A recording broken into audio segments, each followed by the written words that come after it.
Okay, it's officially 6 o'clock. Well, that clock still says 7. Somebody's got to change that, but my Verizon says 6. Time to start the meeting for December 10th, 2024. Roll call, please. Ms. Orich? Here. Mr. Unger? Here. Mr. Waller? Here. And is there a need for an executive session? I would recommend a motion to go into executive session in accordance with Ohio Revised Code 121.22G1 to discuss the compensation of public employees and in accordance with 121.22G2 to consider the sale of township property. I motion we would go into executive session for those reasons. I'll second. Ms. Orich? Yes. Mr. Unger? Yes. Mr. Waller? Yes. Okay, we'll be back at 7. Thank you. It's 7:01. Time to start the regular meeting of the Board of Trustees for December 10th, 2024. We'll do roll call. Ms. Orich? Here. Mr. Unger? Here. Mr. Waller? Here. Anything to report from executive session? Nothing to report. Okay, if we can stand to do the Pledge of Allegiance, please. I pledge allegiance to the flag of the United States of America and to the republic for which it stands, one nation, under God, indivisible, with liberty and justice for all. And for our moment of meditation, I would like us to have all our thoughts and prayers for the family of the Grayson family, who has been, Joe has been a part of our firefighting, I don't know how many years, but he lost his son Jacob this month, and so my heart goes out to the family and deserve our prayers and wonderful thoughts.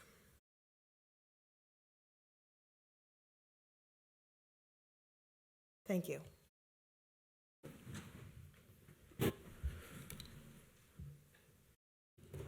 Okay, we have some approval of minutes first. Thank you, Ma'am, Board. Before we do that, I have a motion to amend the agenda with 2 items. Would it be appropriate to make that a motion now? We good now for that? Sure, why not? All right. I'd like to add, under presentations, make item C, Mr. Eric Reifenberger with his, hey, I got it right, Oh, with his presentation to the fire department and Shriners. And I'd also like to add under new business, right under new business, so before public safety, amend the agenda to include evaluation and potential compensation discussion for Mr. Jeff Weckbach as Township Administrator. okay, I'll second. Yes, and we are compelled to do that at this time of year, would be my only comment. Okay. Yes. Mr. Unger? Yes. Mr. Waller? Yes. Okay. Presentations? I believe your approval of minutes. Oh, minutes. Oh, sorry, approval minutes. Thank you, Board. I would request an approval or a motion for the approval of the minutes from the Board of Trustees meeting held on November 12th, 2024. Go ahead. I'll motion to approve the board meeting minutes from November 12th, 2024. I will second it. Ms. Orich? Yes. Mr. Unger? Yes. Mr. Waller? Yes. Thank you. Thank you, Board. The first item on the agenda tonight is a presentation, and that's going to be delivered by Emma Shirey McNamara. She is with Bloom Community Partners, and I'll run the PowerPoint for her. Welcome. Thank you for coming out. Your mic's not on, sorry. Thank you. Thank you for having me. Again, my name's Emma. I'm happy to be here this evening on behalf of LISC Greater Cincinnati, the Local Initiative Support Corporation. We're here to do a quick presentation for you about a homeownership 3-pronged strategy that LISC is rolling out in partnership with Hamilton County. Next slide, please. So this is called the Homeownership Preservation Strategy. It is about home repairs, advocacy, and education around homeownership, and an heirs property initiative that's going to be rolling out in 2025, which is about people retaining the wealth in their homes for future generations. Next slide, please. So I'm going to focus on two programs tonight that are most important, I think, right now and in the immediate future and as we roll into the new year. These programs are designed to increase pathways to generational wealth, preserve our region's housing stock. I think Colerain is not immune to some of the housing issues that we're seeing with residents struggling to maintain their homes. Certainly it doesn't affect all of the communities, but we're trying to get to communities that have aging housing stock. Two of these programs are specifically focused on lead remediation. It's a big problem in older homes around our region, making that safe for especially children, but not exclusively children. And then also focusing on repairs for seniors to make it possible for them to stay in their homes long term. Next slide, please. So the first program is a free program called Lead Safe Hamilton County. This program, again, is made possible by the Hamilton County Board of Commissioners. They allocated $5.3 million to this program from ARPA funding. This program is open to all Hamilton County homeowners to receive free repairs related to lead remediation in their homes.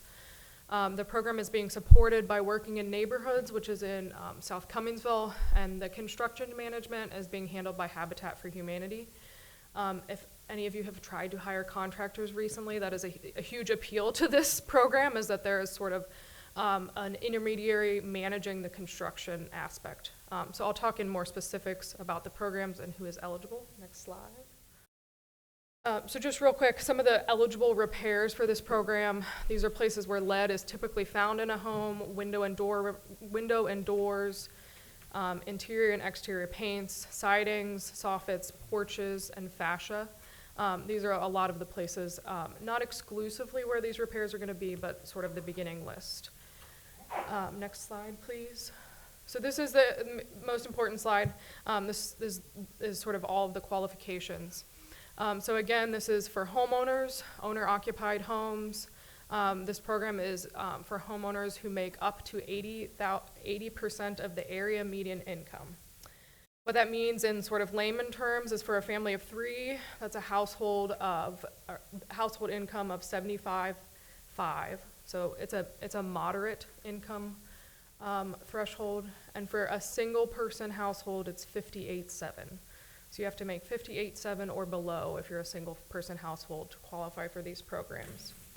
One of the unique parts of this program too is that children do not have to reside in the home currently. Most lead programs, you do have to have a child in the home to be eligible for them. This program was designed so that we're increasing the lead-free housing stock for the future generations to come. One of the other quick qualifications is that your home was built before 1978. So this is targeting homes that were built before sort of lead regulations came about more strictly, and that year is 1978. If you're interested in this program, again, this is a free program. You're going to want to reach out to Working in Neighborhoods directly. The phone number is on the screen. It's 513-514-0819. There's also an email up there, homerepair at wincincy.org.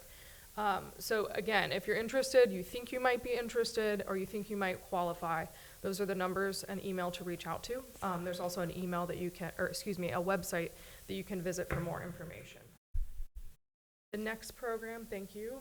The next program is a comparable program in many ways, but slightly different. It's a 2% loan program. The loans, they're a unique loan product in that they are smaller dollar amounts. They're $5,000 to $25,000 with repayment terms up to 10 years. This is a loan product that has been used in other cities in Detroit that is designed to help sort of that low to moderate income homeowner get financing to make repairs that they need that they may not be able to get at a bank. The partners in this program, again, are Working in Neighborhoods and Habitat for Humanity, and there is credit counseling available, and the loan servicing is happening with Warsaw Federal. This is kind of again, a one-stop shop program. You'll be walked through the program if you do apply, and sort of the partners will coach you through the process. Can I ask a question? Certainly, yes. If somebody uses this program and then to fix up their house for sale, is there a repayment or a penalty? There, fix it up for sale. That's a good question.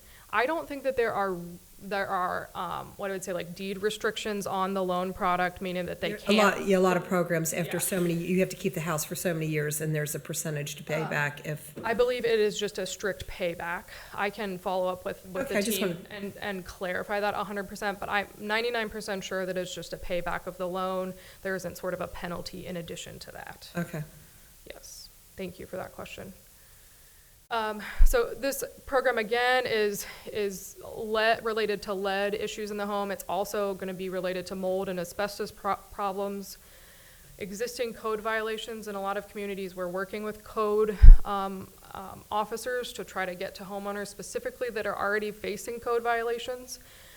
And then sort of additional general improvements, roof repairs, electrical work. So that if you want a new fancy kitchen, this isn't the program. This is like non-cosmetic things that really is designed to provide safe housing for the community. Slide, please. So again, the program is for homeowners residing in single-family homes. This one has the caveat that for at least 6 months they've been in the home. And this is currently available to just Hamilton County residents, so Colerain is certainly eligible to apply now. City of Cincinnati residents are not currently able to apply. There's going to be another program rolling out for that. The area median income or the sort of income requirements are the same as the Lead Safe program, so 80% of area median income. That's you know, those are sort of federally set program requirements. You have to be current on your property taxes or be on an approved payment plan. So we know a lot of communities are facing delinquent property taxes with the increased rates, but just that is because this is a Hamilton County funded program, you have to be current on your taxes. And because this is a loan program, you have to have a minimum credit score of 560. Which again is very forgiving compared to most loan programs out there on the just conventional market. So this is designed for folks that don't have another option, right? I think it's a really great option for lots of people right now. Next slide, please. So for this program, we learned the second program around, we launched this slightly later. There was so much interest in the first program that this program, the initial intake and screening is being handled by 211, which is United Way's 24/7 helpline. They have trained staff that will sort of, screen you initially and then send you to working in neighborhoods if this is a program that's going to be good for you.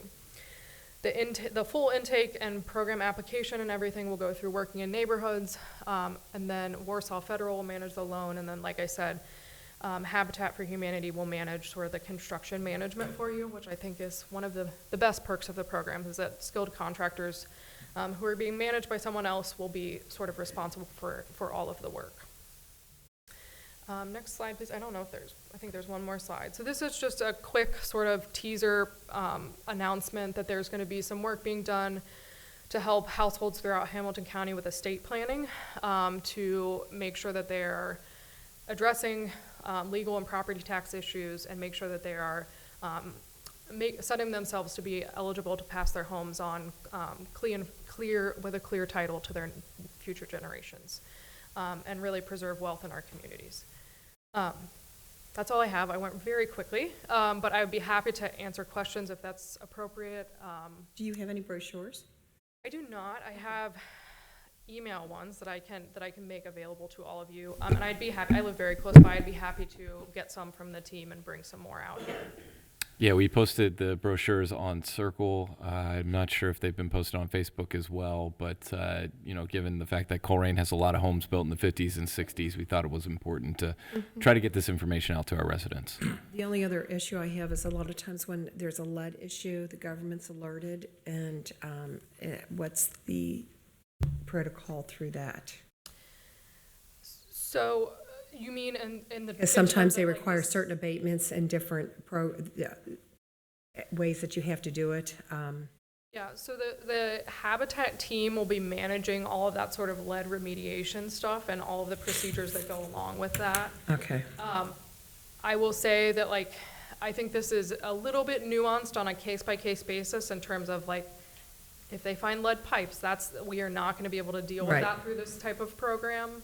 And so that might look like a referral to another source or continuing to work with that homeowner.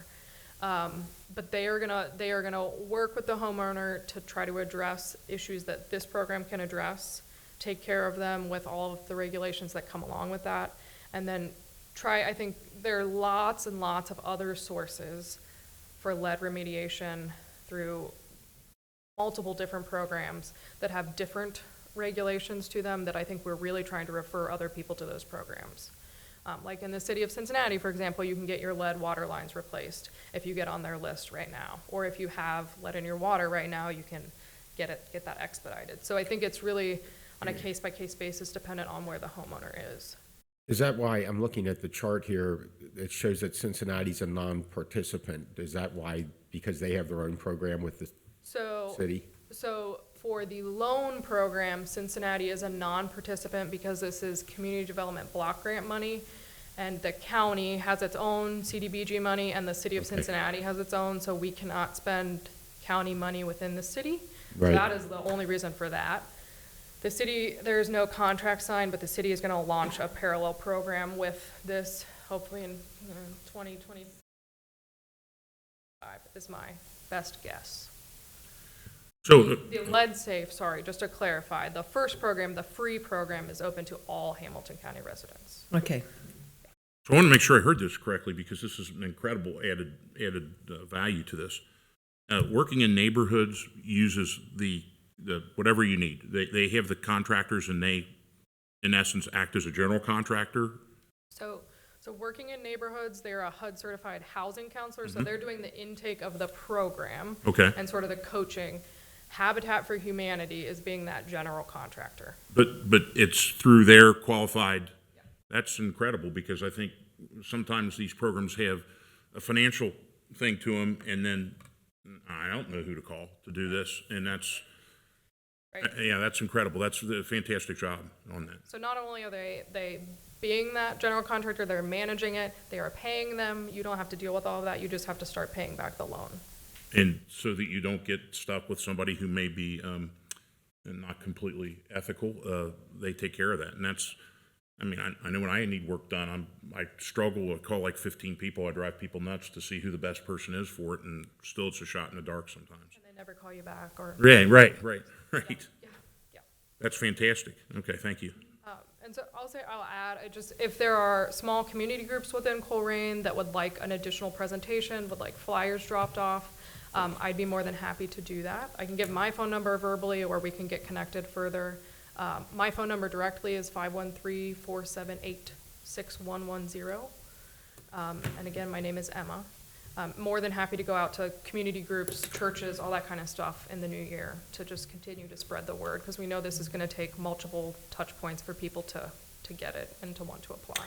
I was thinking for my office, this would be, I've been selling real estate for 40 years, so we deal with a lot of this all the time. So we have to deal with contractors, so that's where this would be nice. And I don't know if we could do this, Mr. Weckbach, when we give an NOV, just attach this to the back of it. We could certainly make sure that our code team is aware of these programs. Try to avoid steering folks to one thing or another, but it's always good to have that resource for when they're having those conversations. So that, I mean, I think some people get NOVs and they want to address the situation, but they don't know where to go.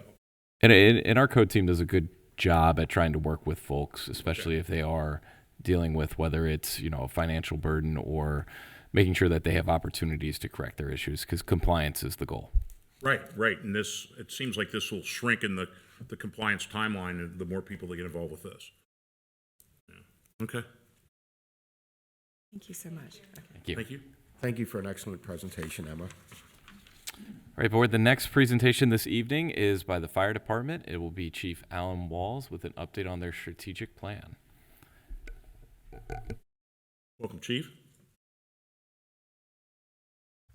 Thank you, and good evening to the board and those of you in attendance and watching online. I appreciate the opportunity to talk about our strategic plan real quick and provide a bit of an update. I thought first, though, it's probably important to remind everybody about what a strategic plan is and what the components of it are.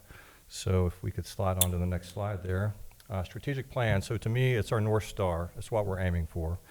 Provides an opportunity for an organization to have clarity, direction, and focus. And so within that, then, we have our vision, what we want to achieve, our mission, what's our purpose, our values, basically our moral compass, how we're going to do things, and then how we're going to get there. And how we're going to get there is with the plan. It also then serves as a communications vehicle for what has to be done to create short-term and long-term sustainability. Our core services are identified: EMS, fire suppression, special ops, tech rescue, community risk reduction, fleet maintenance, and our socially responsible programs. And we have our mission then to create or to provide first-class all hazards response and socially responsible programs to the citizens, businesses, and visitors of Colerain Township with an engaged team of professionals that values involvement in our community. And I kind of highlight the keywords there in red. Our mission, first-class all hazards response, our socially responsible program. So somebody may wonder what that is. Mobile integrated healthcare community paramedicine would be an example of a socially responsible program. Citizens, businesses, and visitors, and then an engaged team of professionals who values involvement in our community. Next slide, please. Our values, so we have both organizational, humanistic, and action-oriented values. So organizationally, customer service, teamwork, trust, mutual respect, and growth and nurturing.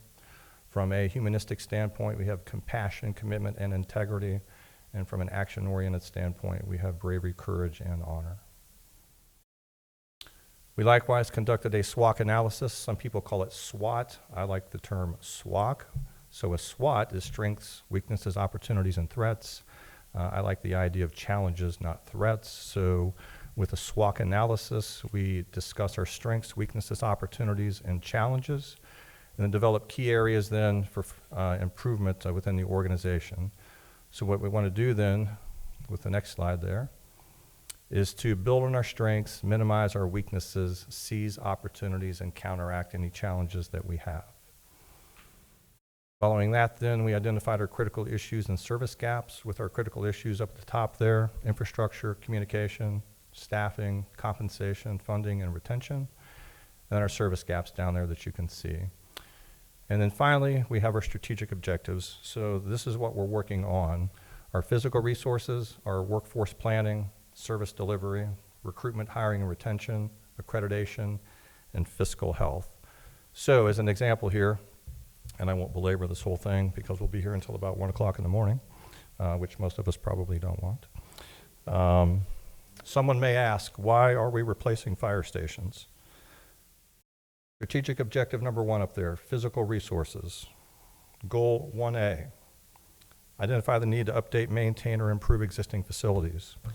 In addition, that coincided with the facilities master plan that was conducted with an outside agency that said Station 26 and Station 102 were the 2 facilities in the township that were in the most dire need of replacement. Someone may ask, why are we purchasing a new fire truck? Physical resources, objective 1 there. Goal 1B, identify the need to update, maintain, or replace department apparatus. So, looking at our plan then, and as we move on, you may have seen recently that we were training with some new Paratech struts. Once again, physical resources, objective 1. Goal 1C, identify the need to update, maintain, or replace department equipment. Everything is built around a plan. We don't show up to work every morning and roll the dice and say, what are we going to do today? We have a plan, we follow it, and just because we follow the plan doesn't mean that there isn't additional work to do. You know, within the next 3 to 5 year strategic plan, I talked about apparatus there for a minute. We're replacing one piece of apparatus, but we have 3 others, frontline, that are almost 24 years old, that gets replaced with a 30-year-old piece of apparatus when one of those goes out of service, and we have 2 water tankers that are 35 years old. So, thanks to fleet maintenance, we keep our vehicles on the road. we probably extend the life of them, but it's something that has to be thought about then in the next 3 to 5 year plan. Nowhere in there did it say with this plan we're going to replace all of that apparatus, but we started that process. In addition, we talked about workforce planning there, a workforce plan to create, sustain, and retain a viable workforce. As far as service delivery, we have looked at, or we're looking at, every single thing that we do in the fire department, from fire suppression to EMS to technical rescue to pub ed programs, community risk reduction, community event programs. Some may ask, once again, community paramedicine program, where does that come from? Objective number 3 there, service delivery. Goal 3G, develop a plan for mobile integrated healthcare community paramedicine, otherwise known as Chelsea Gehring, for example, in the plan. And look at outside agencies. In respect to recruitment, hiring, and retention, we want to maintain that viable workforce. So we don't pay the most, we don't pay the least. We're typically in the middle of the road. We want to have a plan, though, to keep our talent in-house and not be a revolving door. And we're working hard on doing that. Objective number 5 there, accreditation. We have done our strategic plan. We have our community risk assessment, our standards of cover. We're finishing up the 220 or so performance indicators, and we should go to the board next September, I believe it is, to become an accredited fire department with the community, or the Centers for Public Safety Excellence. And then lastly, fiscal health.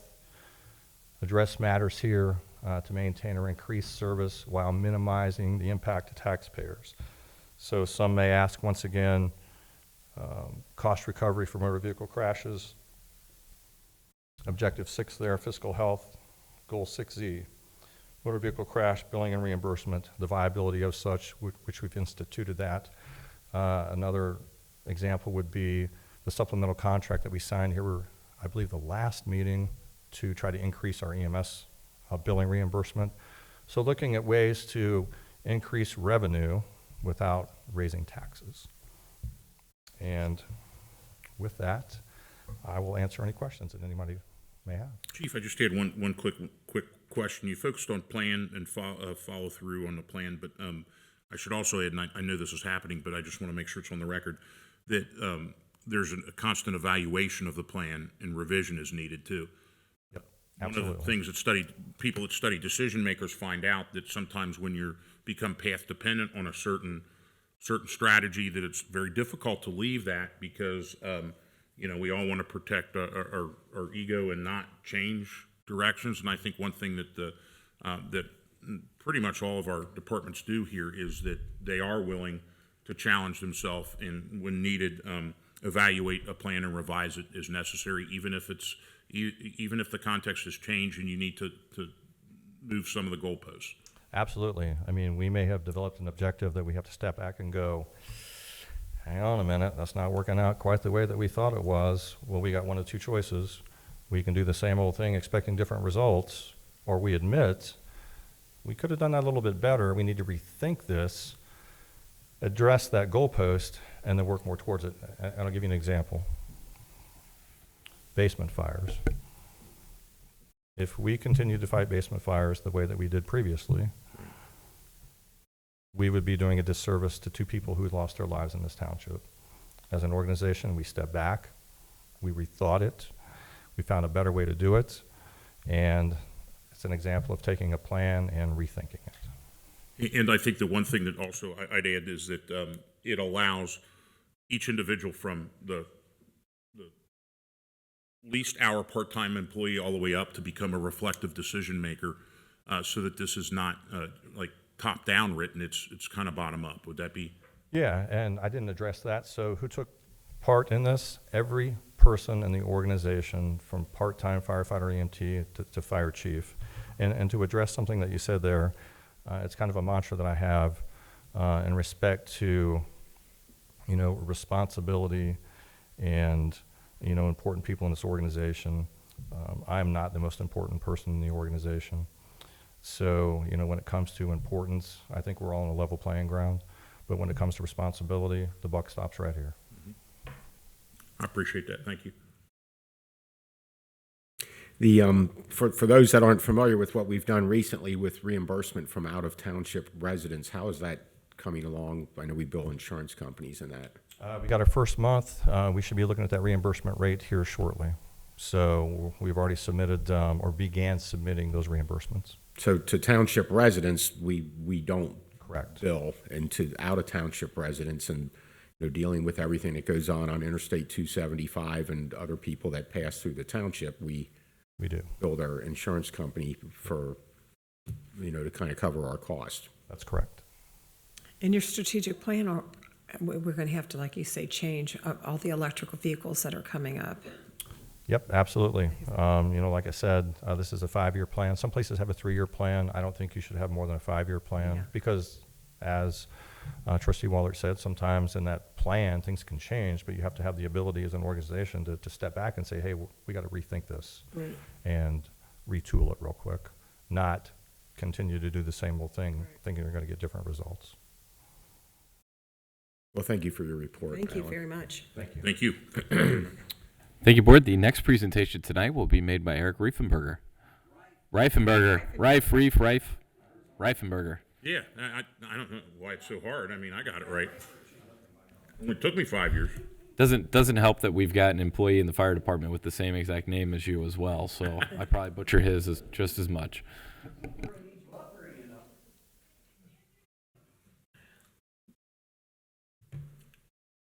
Well, hello again. Thank you. Year's gone by pretty quick, hasn't it? Yes. It has. All right, every year, Kansas Care tries to reach $1,000 in efforts throughout the entire community, and it's good to see some friendly faces out there tonight, too.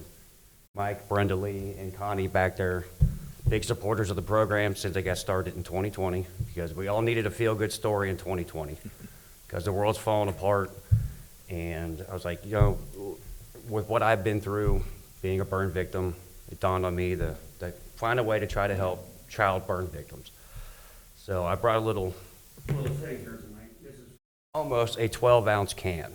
Here's how daunting of a task this really is, trying to raise $1,000 worth of aluminum cans. Now, if this was a 12-ounce can, it takes 90 of those to equal $1. So in essence, it takes roughly 90,000 atypical pop cans to hit the goal. This is an all year long project. And we came close again this year to $1,000, just barely missed. So as Hands to Care for 2024 concludes for the year, if Chief Walls can find a way to slither back up here. Slither. Yeah, it's one of my. Oh my gosh, it's like he's almost doing a little, It's a nice word, slither. It just kind of rolls off that's the like a tongue, snake. Wasn't quite sure I'd take that for a minute, but Yeah. I know what you. Well, you can do the worm across the floor if you want. Ah. All right, Chief Walls, on behalf of the people of Colerain Township, I present to you this check for $920.80 for this year's efforts. Though we fell short of $1,000 in the years that we have been doing this since 2020, in total, this program has raised $5,234.10, all of it going to Shriners Burn Hospital to help with child burn victims. So on behalf of myself, I would like to thank all the people of Colerain Township, including a couple of the trustees here. Dan, you need to get on board. That has been helping from the get-go. I'm going to In pat the- you on the back. I'm going to tell everybody he collects, it's his own gas, his own truck, Right. and he piles that in. And he comes to my house and even taking scrap metal. He tries everything. He's a godsend. I'm telling you, when you talk about all these organizations that take such a high percentage, he donates his time, his truck, and his gas. He doesn't take anything out for himself, and I admire you, and I love when you come and take all my garbage away. I didn't know you provided pickup. I've been dropping it off. Sorry. Yeah. Sorry. No, Sorry. I didn't make it over this weekend with my last few bags. Mine happens to be enough to fill his truck. But yes, every check that is donated or turned over today, every year, sorry, been a long day, It is 100% of all the efforts involved. So every single cent Yes. from every single group of cans is all accounted for and is turned in at the end of the year. So something that is, I think, just great is internally, I think Helen leads the charge for us to make sure that township staff, while we're on duty, if we use aluminum, we have spots where we can donate the cans. Eric, if others wanted to do similar things at their businesses, is there a way to get in touch with you or get a hold of you? I'm active on most of the group sites in Colerain Township. I've got my own Facebook page. You can look me up there if you can remember how to spell my name. Yes. You can find me there. Chief Walls knows me. I before E except after C, right? You just look for a very Germanic last name like Reifenberger, Yep. it pops up. Yep. Plus, I got on the Batman shirt too, so that kind of helps too. I just want to say real quick, thank you to Eric for all of his hard work in addition to everyone who donated to this program. I want to assure Eric, though, with a couple of conversations this week, this donation will be in excess of $1,000. Oh, thank you. Outstanding. Thank you. Thank you. Nice. Thank you for, Thank you, thank you Eric. for your efforts. Also, while I'm up here, if I can also do a little Okay. sidebar thing. I have invited a member of the Colerain Historical Society to join us. Chris, if you're back there. In the spirit of Christmas, I have a little gift for the people of Colerain Township, but also for the Colerain Historical Society. Okay. So they can cherish it forever and ever and ever. I wondered what was in the box. Well, what's in this box? Yeah. It's not a severed head, I'll give you I that. know, I was thinking of movie Seven, what's in the box? What's in the box? That's- So, I've been keeping a hold of this for months now. What was that, a few months ago, there was some construction work done to the old Colerain High School. So on behalf of the people of Colerain Township, I would like to donate a brick To our collection. to your wonderful brick collection from the original Colerain High School building in 1928 it was built, right? Yes. Well, thank you. Fantastic. So now, Wow. And it's our collection. Yeah. so I thought that would be appropriate. I had the time to do it, and Well, thank you. glad that we could be a part of history. All right. Put it on display. Thank you for your enthusiasm for the community. I think it's spreading. It's, I mean, I'm the grumpiest guy you'll know outside of here. I'm, very, very polite and friendly here, but outside of here, I just hate everything. And you've got me saving cans. I apologize because I switched from Diet Coke to iced tea from advice from my doctor, but, I can get a new doctor. Yeah, we can work on that, so. The whole idea behind it was a simple act of kindness can turn into something that is greater than ourselves. Beautifully said. Turning tragedy into triumph, so to speak. Do you take anything besides aluminum, like other metals? If you want to donate to the cause, Uranium or something? What do you Oh, have? I come across quite I a have a bit of, side project for uranium-235 if you should, have some old rods laying around. But yeah, I mean, if you want to donate anything to the cause, sure. we'll go with it, but aluminum cans, aluminum scrap and stuff, everywhere, it's everywhere. So that's why I chose that. It's just something real simple to get a hold of. Sure. So I guess with that, we conclude for 2024, and I guess we're on the clock for 2025 here. Okay. Great. Well, Thank you so thank you. much. Thank you again. Thanks, Eric. Thank you all for having me. Yeah. Yeah.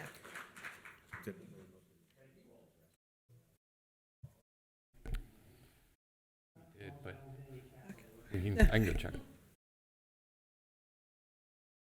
I saw her come in, that's what yeah, I got the one and see this, okay.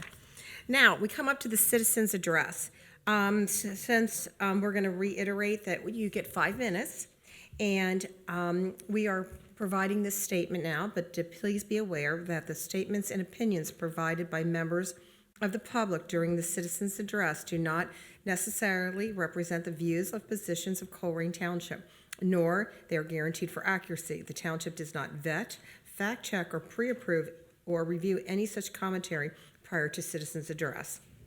And with that commentary, how about Nick Berkwine? Did I say that right? Okay. Oh, there was one more out there? I'm sorry. I saw the one person. I waved at me. Good evening, thanks for coming out. Yeah, I'm in the same boat as the last speaker, whereas if you can say my last name right, I'm very impressed. Name again is? Nick Burkwine. Hi, Nick. Like you said, my name is Nick Burkwine. I'm a lifelong resident of West Colerain, father, gun owner, proponent of law enforcement, and a pilot. I'm here to talk to you about the Hamilton County Safety Complex that's being constructed at 9500 East Miami River Road. I'm sure you're aware of that, and I kind of want to spread some awareness of it and what exactly is happening with it. I am the head of the New Baltimore Safety Committee, which is obviously in Crosby Township, but I live in Colerain, and this is going to affect people on both sides of the river. Specifically, I want to talk to you about the scale and scope of the project, its effect on our neighborhood, and what we would like to see done. I love living in West Colerain. You feel like you're living in the country, but there are neighbors all around. It's essentially a community in the trees. In part, the leadership of our township trustees has allowed this to be a peaceful place to live in which it is still close to fantastic businesses and amenities. But this facility will destroy that atmosphere. It will cause West Colerain to be a blighted area with no respect, where no respectable person will want to live. For those of you who are not aware, the Cincinnati Police Department is moving its operations and expanding the current Hamilton County Sheriff gun range. This facility will expand the current gun range by an order of magnitude and will be the second largest gun range in the state of Ohio. It'll also be by far the busiest. The current CPD gun range operates 7 hours per day, 300 days a year, and those hours were restricted from what they were just a few years ago. The residents of Lincoln Heights, where the range currently is located, were complaining about the police using the facility until up to 10 p.m. at night. The new facility will only be restricted by the Colerain noise ordinances, which state there can be no disruptively loud noises between 11 p.m. and 7 a.m. This means that they can essentially make whatever noise they like for about 16 hours a day, every day. Once this facility is completed, there will almost be no day, or most likely even a night, where we do not have constantly hear the sound of gunfire. Hamilton County has misidentified West Colerain as a rural area with a negligible population. I've included some printouts that actually have some of their studies off of their website that I'll give to you when I'm done. However, there are approximately 2,000 people living within a mile of the new facility, according to the last U.S. Census. And the current gun range can be heard from much farther away than a mile. A preliminary study that we have conducted based on the effect of audible nuisances on home values, which looks at such facilities as Edgewater Raceway and the current CPD gun range, have shown that the negative impact on current real estate values would be in the ballpark of $5 million. The loss in home value would make it so that anyone wishing to leave the area would have to sell their home at a price below market value, squandering the hard-earned equity that we have spent so much time trying to build. Stray bullets are also a major concern. One of my neighbors works at a company on the same street as the CPD gun range, and they have had bullets come down through their roof on 3 occasions, of which I have the bullets here. One of them was dug out of a table. There are also a number of articles that I've found that mention stray bullets coming down in nearby neighborhoods from the current gun range. The range also rests under, this is why I mentioned I was a pilot, the range also rests directly under one of the instrument approaches to 18 right to Cincinnati Northern Kentucky International Airport. Minimum safe altitude at that spot is 4,000 feet, which is well within the range of any stray bullet, even a pistol bullet. If such an event were to occur, the plane would have to come down in high-density population areas. There's nothing else between here and the current runway. One of 3 things, in our opinion, must happen. Either the facility is moved to another location, obviously it's unlikely. The plan is changed to an indoor range, which is our most preferred option, which is a lot of ancillary things that are going into this range, including bomb disposal units, or bomb disposal training areas, driving areas, all kinds of other things that may be able to be sacrificed to make this an indoor gun range. But at the very least, and this is essentially why the committee was formed, so that we can have some kind of say in what the operating hours are of the gun range once it's here. Preferably Monday through Friday, 9 a.m. to 5 p.m. and not on weekends, so we can at least have some kind of quiet in the area. I believe in Colerain Township and its leadership. You've done a fine job making this into a great place to live. I ask for your help and advice to make one of these preferred outcomes happen, and that Colerain Township and the local law enforcement can come out as winners. Thank you so much. Thanks. And since you're first here, we respond to this in our Trustee reports. Yes, I'm sorry, Yeah. we don't respond back. So Because you get a limited amount of time and we don't want to use that up, or? No, that's- Yeah, That's fine. Can I give you these? Sure, please. prinouts? Yeah. sure. Thanks. While he's doing that, we can have Steve and Crystal ruling. Thank you. Ruling? Okay. Thank you so much. Thank you, Nick. Thanks for coming up. At the trustee report. Trustee reports, which, Hi. Go ahead. If you put the mic down can so you they can move hear the mic down? Thank you. Okay, we have a property on Springdale, and my husband and I parked on top of the property, and an officer suggested that we come here tonight to find out, I guess, about the stipulations on having our trailer there. It sits back far from the road. You can't even see it there. And the neighbor that is in the house we grew up in, he's the one that keeps calling. I mean, he'll tell you what kind of guy he is and that he doesn't want to have any neighbors. I mean, he's constantly tossing his stuff over in the yard. And we were going to build there, but we're going through a lot right now. And, yeah, and we don't even know how an officer was able to get back there. It's private property, you know. And there's so many, we drive by so many houses, you know. There's lots of people that have trailers on their property. You know, so we don't understand why I can't just back there for a little while. We lost our home.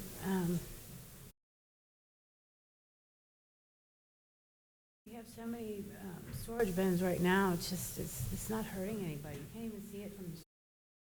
And everything's grown up through there. You know, like the trees and everything. And I don't understand why it's causing a problem, except for to the one neighbor.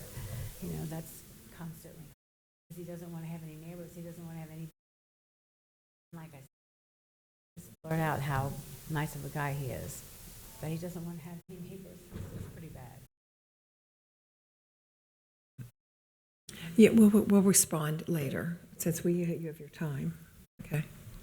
Thank you for coming. Are you finished? Okay. Thank you for coming. So do you have her contact information? Yes. So somebody can follow up with her. You have a phone number on there? You want to talk to them? Okay. Okay. Next would be William Ware. Or is that an N? William Wayne?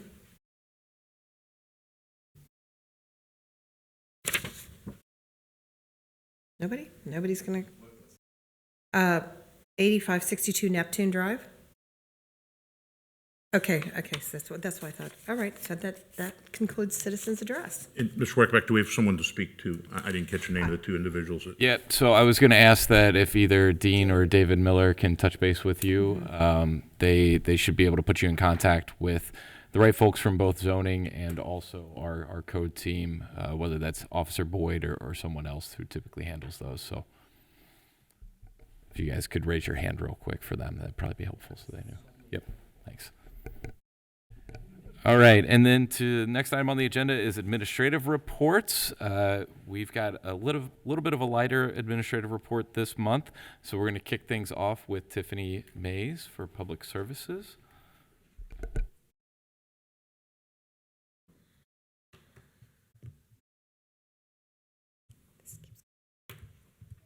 Usually I'm second or third, so it's weird being first. All right. Thank you. Thank you. For the month of November, we saw a continued increase in our vehicles that are entering our parks. For the month, we had in Clifford Park, we had 2,041 vehicles enter the park for the month of November again, leaving our year-to-date amount to 71,689. Heritage Park saw an increase of just over 3,000 this last month for year-to-date arrivals of 62,543 vehicles. And then finally, Colerain Park saw just over 2,100 vehicles enter their park at 59,371 for our year-to-date on that. Our litter program, last month we had a year-to-date of 1,700 bags. And we've been on average picking up about 500 per month. So that's all I have. And then if you want to speak to the ribbon cutting. Oh, yes. So thank you. We had, thank you. It's been a long week already and it's only Tuesday. Today we had our ribbon cutting for our Sox basketball courts in honor of Doug, who we lost just recently, a couple months ago, from the fire department. So we had family and friends there and staff, and we were honoring Doug with naming the park after him and the basketball playing court for him with his nickname Sox. And that happens to be an area he grew up in. So it was really, it was bittersweet, but it was a really neat experience to see all of the family and friends that came out for that event. Today was his birthday. Oh, no. Was it really? Yep. Yeah, that's why we did it today, yes. Oh, when you said everything about just- bittersweet, that's yes, so yes. great. Yeah. That's so great. I didn't realize that. So thank you. Thanks for coming. Okay. Our next administrative report will be presented by Development Director David Miller.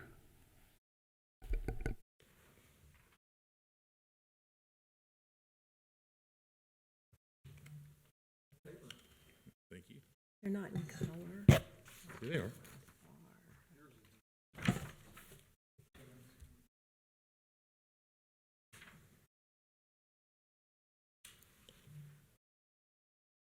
All right, real quick, in development, this is a list of our zoning certificates that were applied for and approved this month of November. So we had 37, and if you recall, not too many months ago, we were at 96.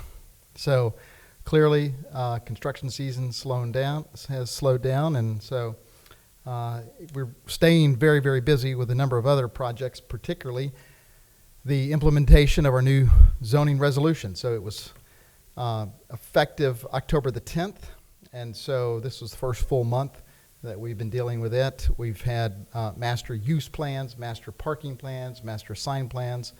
All of those are part of the new regulations, and we are working through those with applicants, commercial establishments. We had 5 new single-family homes that were applied for. I believe all of those are in not Northbrook, Northridge by Miranda. So they are continuing to sell and build, and that's encouraging. And I made one note there for you that we did approve a new renovation for the old Northgate Ford, and that is going to be a Weiler Kia. So it's going to be south of Joseph Road at Colerain, so right around in that area. So we're getting a new car dealer. How about that? Any questions? I thought the Kia dealer was going where Colerain Bowl was. Did I say Kia? Yes, you did. That's what, yeah. 'Cause you said It's Hyundai. it's Hyundai, yes. It's Okay. Hyundai.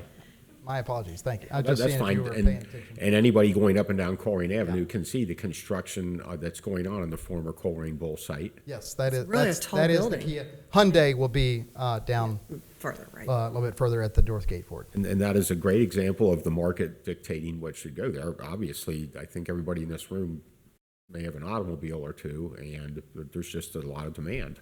So, and I don't think they'd be making that investment if they didn't think they would get a return on it. I do think that Weiler Automotive Group sees a great benefit in the traffic per se, the interest that Colerain brings to the table. And so that is representative of their efforts to expand their offerings. Well, good deal. Thank you, David. Thank you for all your hard work. If I read hand signals properly, Fire Chief Alan Walls has an administrative report. No report, but just a few thank yous. First of all, I'd like to thank everybody who was involved in the naming of the basketball court today after Doug. I'd known Doug since 1996. We were in recruit class together here at Colerain Township. So today was just a great day to get those courts dedicated in his name and actually in eyesight of where he grew up at. And as was noted today, would have been his birthday. In addition, we want to thank the residents, the businesses, the board, the administration for all the support this year. As we look to next year, it'll be an important year for us as an organization, as we'll celebrate 50 years as the Township Fire Department, and we'll have the opening of 2 fire stations. And in addition, Merry Christmas and Happy New Year to everybody. Thank you. Thank you. Thank you, Chief. And how were photos with Santa? If we had a little bit, I could show you photos of my granddaughter from Photos with Santa. They were outstanding. Are you going to bring her up and take her in the sleigh? Um, Oh, she, come on. She gets what she wants. Well, you should show her that poppies do. sleigh. That's Santa-sized sleigh out there. We may have to stop in. Uh-huh. Thank you. Thank you. Thank you, Board. The next administrative report will be presented by Communications Specialist Tracy Noren. Good evening. Hello. Always got to move that mic down after Yeah. Ellen talks. So normally I am up here talking to you about some of the earned media that we have with a fun little video. Today I am doing something a little bit different. So since it is the season of giving, it is also the season of scams, unfortunately. So I wanted to talk a little bit about some things for residents to watch out for, some misinformation, some disinformation, some red flags that everyone should be aware of. Because this time of year, you see a lot of things pop up, whether it's charity walks, donate towards this, donate towards that. And it really you can be fooled pretty easily by it. So here are some things that I've put together in this fancy little graphic. Just kind of to think about while you're going through social media, while you're going through different flyers that you see, different posters, people raising money on the street, what have you. So things to think about. So you have the first one in that upper left-hand corner, the what is the intent? So usually disinformation and misinformation will play on your emotions, where it's, oh, look at this poor, impoverished child, doesn't it make you cry? Things like that. So is it playing on your emotions, or is the goal to influence your actions rather to inform you? We had the great presentation earlier in the meeting about the lead-free program. So that is one where it's meant to inform you, not necessarily get you to be scared or overly emotional about something. So a good example of what a true charity, what a true informational program is like. Another one is to diversify your diet. So this is more just advice for people. Don't just rely on one source for all of your information. It's a good idea to flip that channel on TV to see what other people are talking about, so that you have those different voices too that can validate what you form your opinion on, right?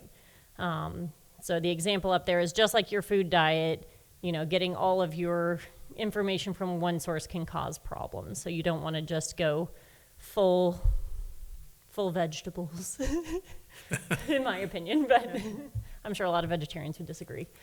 Some other things to watch out for, of course, is called pink slime websites. So this is I know it's kind of a gross name, but websites that are fake, obviously fake, and meant to fool people into thinking that they are real. So these could be anything from a Facebook page that claims to be, a charity, or a news source, like maybe they're posing as Fox 19, but they're not, after you kind of dig in and see. So you have to really think about, is this true? Look at the followers, how many they have. If it's a low number of followers, low number of likes, chances are that's a red flag. That's not something that's going to be true. A real vetted news source is going to have tens of thousands, if not millions, of followers and likes and voices in there. AI, I know that's a hot topic these days, AI and the bot armies. I know recently we had with our senior center, they had their craft fair. And immediately there were dozens of people who commented saying, hey, register here. This is where you should register. And it was not. It was just a bunch of bots from fake accounts, where if you were to click on those, you would see it's 2 followers, 1 follower, account created yesterday, sort of things. So just to be mindful of everything that is going out there. I know a lot of people, especially in Colerain, are very charitable. I mean, we heard from Eric earlier, Reifenberger, about his wonderful charity, but just to kind of be aware. I know you want to help people, but just protect yourself as well, and make sure that what you are reading, what you are donating towards, is true and is an actual website or Facebook page or Facebook Didn't account. the FBI just come in, or is that tomorrow or Thursday that the FBI is coming to speak to the seniors?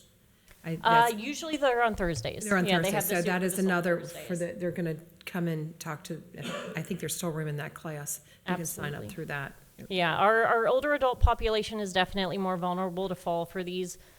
People who grew up with the internet and social media kind of know what to watch out for because that's what they've been around their whole lives. Some other things too, online shopping scams. Make sure that if you're buying something from a website, make sure it's an actual website so you don't give your credit card information out. And these scams can happen to anyone.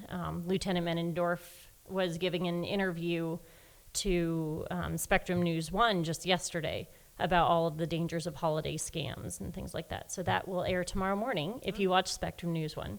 And another example of some great earned media we've got. Okay, and before you leave, you sent your press release about our sleigh. Can you tell everybody about our beautiful sleigh out there? Yes, that it Jeff is. loves? Which yes. So the sleigh out in the rotunda, beautiful, beautiful work. It is a project put together by our Public Works employees that has been 3 years in the making, and it is largely made out of recycled materials. So if you look at the sleigh, the seats in it are made from benches that have been damaged out of the parks, refurbished and put into the sleigh.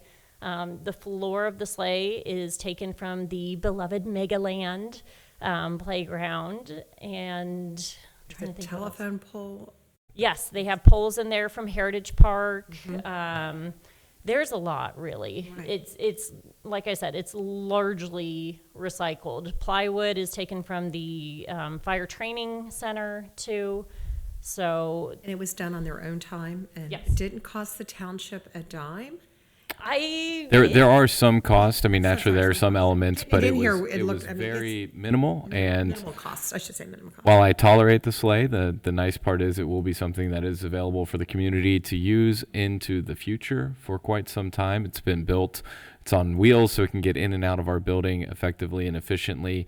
And we're encouraging folks to stop by and take photos. I was told by Ed that him and his family, when he was growing up, went to a similar type of display somewhere else in the township. So when he saw this, it was immediately bringing back those memories of a special moment for him as a child. And so hopefully our residents are able to do the same here. And we've got a rebar reindeer, we've got a reindeer, so there's just, please come and to take a photo op. It's just worth coming. The hours that our rotunda is open is, So it's normal business hours. So you can be here as early as 8 a.m. You can be here, till 5 p.m. most days. And there are occasional weekend hours when the police desk is open. okay, Yes. But come and take selfies and tag us on social media. thank you. Thank you. Thank you. Thank you, board. And then to wrap out administrative reports, just another shout out to Eric again. I think it's amazing that he's doing that and his story behind that. If you haven't heard it, please take some time as residents to learn that. Right now, the school district is working with their parents on some different elements of a safe routes to school plan. So that is something that I'm working with the school district on as well. So if there are any parents that are watching, if you've seen requests to take surveys about sidewalks in and throughout the community, please do so. That's going to be a huge way for us to get a boost in some grant funding from the state. Having a school safety plan is the first step in terms of being eligible for safe routes to school funding for the future. Looking at other items on my list here, Chief Cordy was excused tonight, and just a big happy holidays to everyone that's watching, and happy new year to everyone. We're looking forward to what next year has in store as we continue to execute on all of our objectives. And if your son's watching, the tie is darling. But despite my not love of Christmas, I am wearing a Santa tie because my youngest bought that for me, so I thought I would pay homage to him. Okay, now we're going to go to trustee reports. Who wants to go first? I will. Your perspective on Christmas is the commercial aspect of it. That is 100% correct. Thank you. So people are clear, I don't want you to think that that sleigh was pulled by a dog with artificial antlers on and came down from Mount Crumpet and dropped Jeff off. And I share your I cannot confirm or deny how it was delivered. But I just wanted to be clear about that, that you and enjoy it as the religious observance that it is. Wanted to clear that up for you before, because it's all over social media already that you're the Grinch. So I continue to give out my phone number at every meeting, 404-3057, if anybody has anything. And most recently, over the last couple of weeks, one of the things I responded to, there's a sidewalk over on Burnside that takes you back to the next street, Breezy Way, and somebody dumped a tire in the middle of it. Now, we're not in the business of going out and picking up tires, but it was on our sidewalk, and I appreciate that getting handled. And I did talk to the neighbor about it who called. Even as far as this afternoon, I went and responded to a business owner who has got some issues with their neighbor, and I think we've got that on a good path to getting it handled. About a year and a half ago, we had some residents of Memory Lane come in, and that particular house over there at that address had all sorts of issues with pit bulls and the neighbor putting up a fence that didn't look good in the neighborhood, and it was probably a person who really didn't care much about the rest of the neighborhood or her behavior or anything. That person is no longer there, and that house, just to follow up and wrap it all up, that house sold on, it transferred December 4th for $155,000. So hopefully that problem has gone away. One of the residents that's here at the meeting right now, we talked about the fact that our fire department does have a person who will go out and follow up on that. The person who's at the meeting right now mentioned she was concerned about her neighbor. And if you want to talk to Chief Walls about that, it's Chelsea Gehring. And, we would rather go out and check on somebody than have to show up, a month from now in an ambulance with a fire crew. And that's what Chelsea is about. So the gun range, yes, that's been in the news for years, and it's county property, and the county will do what the county will do. I think the architect has a lot of different noise-reducing components to the design, including earthen berms and other things, and it's not open to the general public. It will be open to police departments, and hopefully they're not firing bullets into the air, but that could happen anywhere. I have planes fly over my house too. They're probably a little higher, and I don't know that you could reach them with a regular weapon like that, but I would say talk to the Champlin architects and try to learn more about what the noise-reducing components are to that. I also want to wish everybody a Merry Christmas. And one thing I wanted to bring up and talk to Jeff about, we talk about oncoming concerns for the township, is House Bill 296, which is in the Ohio legislature right now, calls for across-the-board increases in compensation for elected officials from the Supreme Court and the governor all the way down, but it also, I believe it calls for an increase in our contribution to retirements, which for the township, that's not something we can budget for, right now or into the next year. It takes years to blend that in, and we talked about this very briefly before the meeting. Do you have any familiarity with this, Jeff? I do, and I've had ongoing conversations with our state representatives and state senators. There are areas where we can agree, areas where we can disagree. This is one where I think just fundamentally we disagree as a government agency, because it would just be another unfunded mandate on top of other cuts to revenues that have been coming from the state and what have you. And so it makes it difficult for us when we are so heavily dependent on levies to get by, to have any increase that's unanticipated, let alone one that is a substantive percentage increase for retirement. It might be 2%, which take our salaries on top of that. Salaries and add 2% to it. That's money we just don't. And then do that every year. It's not a special one-time thing. It's just a lot. So I guess that's about it for me. Thank you. Okay, I'll let you go next, but I want to stir you up because I just passed the bus stop and there's 4 carts there today. I saw that too. Yeah, I just want to stir Matt up. Okay. Well, I have a lot stirred, so. What are you going to do about that, Matt? I'm taking the carts. What was the thing? I saw somebody sent me something that appeared on one of the social medias, a a camping cart now you can get attached. I think it might be made up, like a cap. Okay. Yeah. No, we'll deal with Metro here in a little bit.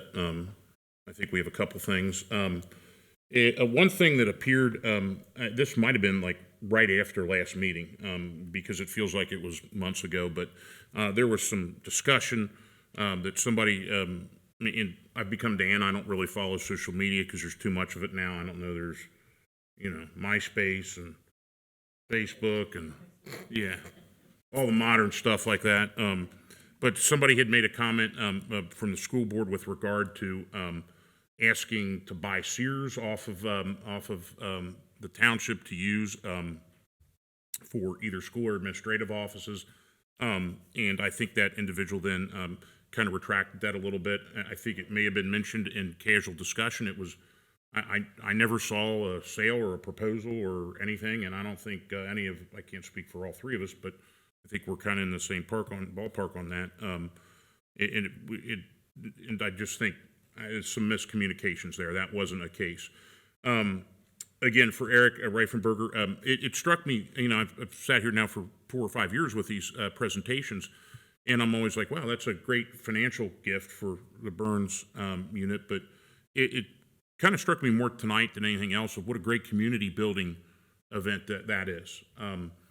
And I'm over there a couple times a year with my Diet Coke cans and every once in a while Sprite or 7-Up can, loading it into his truck, and he does take it in on his own. And it's just, it's something that, I know once a year he gets to present the check, and he's so proud to do that, but he doesn't get a lot of accolades for it. So even if you're not the recycling type, I encourage you to kind of seek him out and try to do what you can to help, because I think it brings us closer as a community, and that's significant.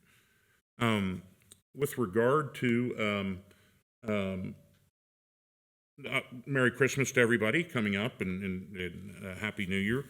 With regard to the shooting range, this has been a thing that's, I remember first talking to Commissioner Driehaus about this probably 3 years ago, because I was on summer vacation, and I was looking at Mount Rushmore, and it was just an epic sight. And I'm like, this is so cool. I'm talking about public policy outside of Mount Rushmore. The concerns for the Lincoln Heights shooting range are absolutely, that thing is a mess. That's why they want to move it. The issues that they have there are issues from, not even from neglect. They just didn't have the technology to have ways to stop bullets and ordnance from ending up in the soil, ending up people hearing it, the noise pollution that occurred. And it put us, I felt, in an awkward position here as a township, because as Mr. Weckbach pointed out, this is the county's property. So in terms of what kind of leverage we had in negotiation, it really wasn't a whole lot. They could come no matter what. And I had multiple talks with several of the county commissioners about this, and basically tried to squeeze what I could out for Colerain Township, because I think that my view was that they're coming, it's their property, where else are they going to get this? And the most important component was for safety and noise and the pollution from the ordinance itself that goes in the soil. And if you look at what Nick, I can't pronounce his last name, so I'm not going to try, has provided, what is it? Burkwine. Has provided, these are significant upgrades, which moves this to the, a $30 to $40 million range as a facility. And the one thing the only card I could play in kind of leverage was this as well. Well, we're Colerain, and we'll just come out and just make your life miserable if you don't work with us on this. In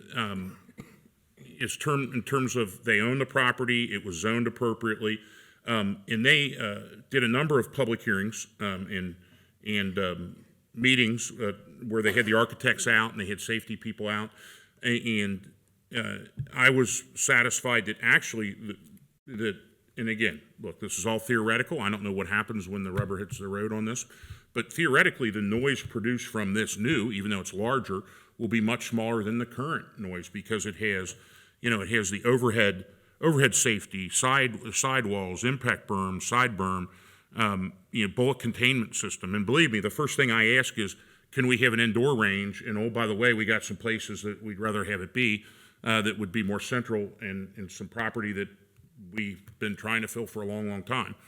As those kind of discussions went on with, each of us individually, not as a group, but we met with them on different occasions. Vice Mayor Lemon Kearney and Commissioner Driehaus. The one thing I kind of pushed is, all right, what's in it for us?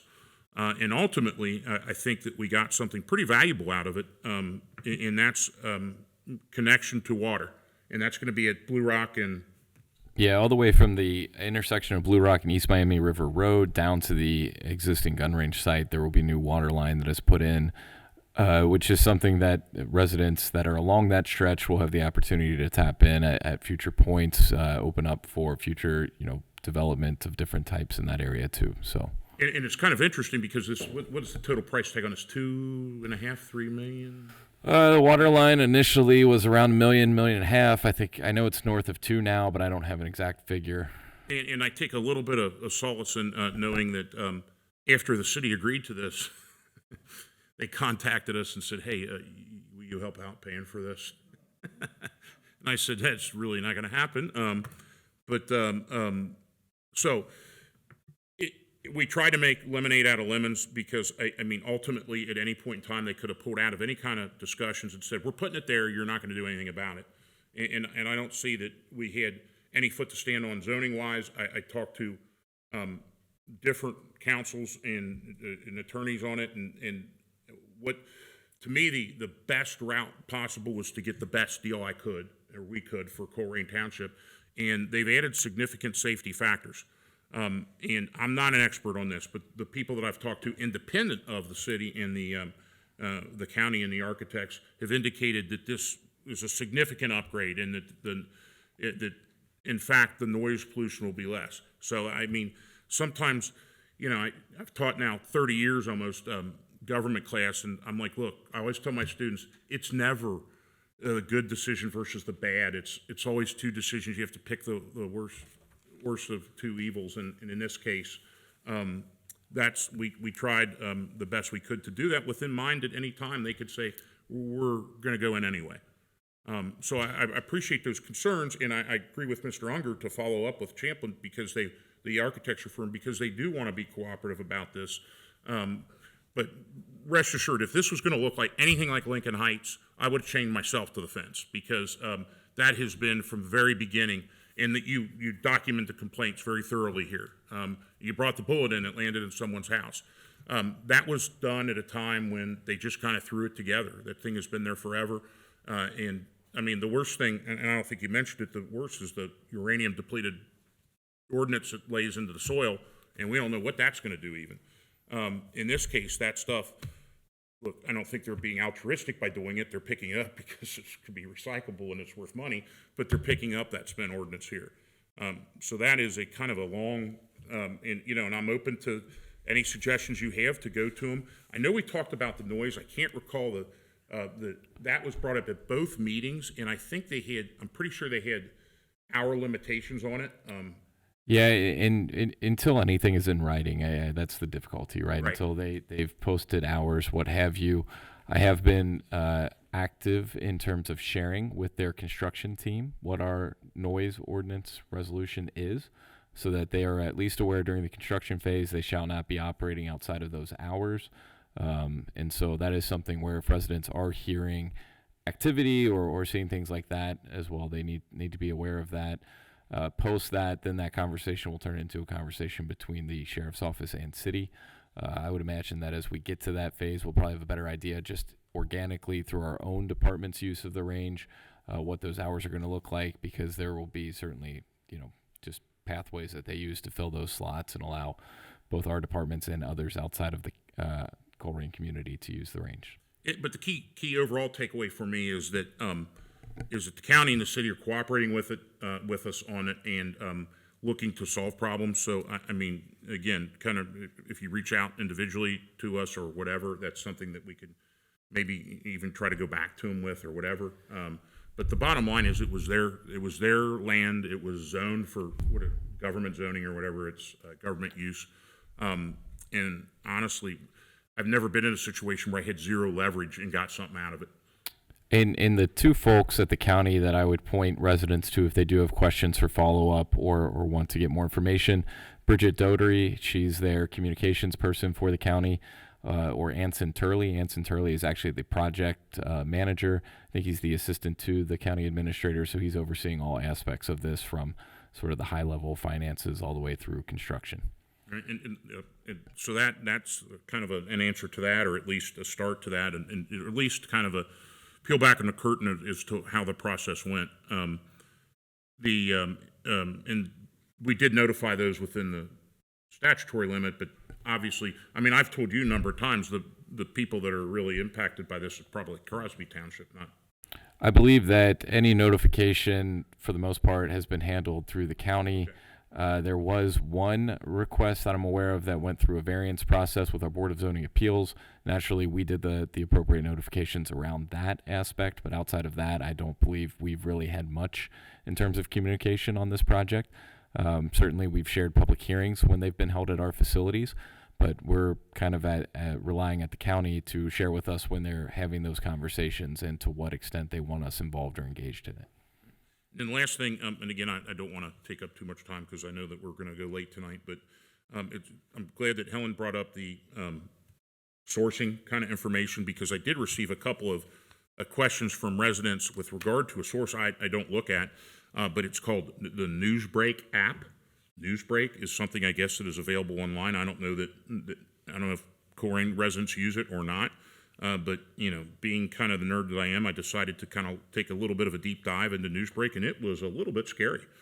This is from Inc. magazine in 2024, where lawmakers seek a closer look at Newsbreak app over Chinese origins and fake news stories.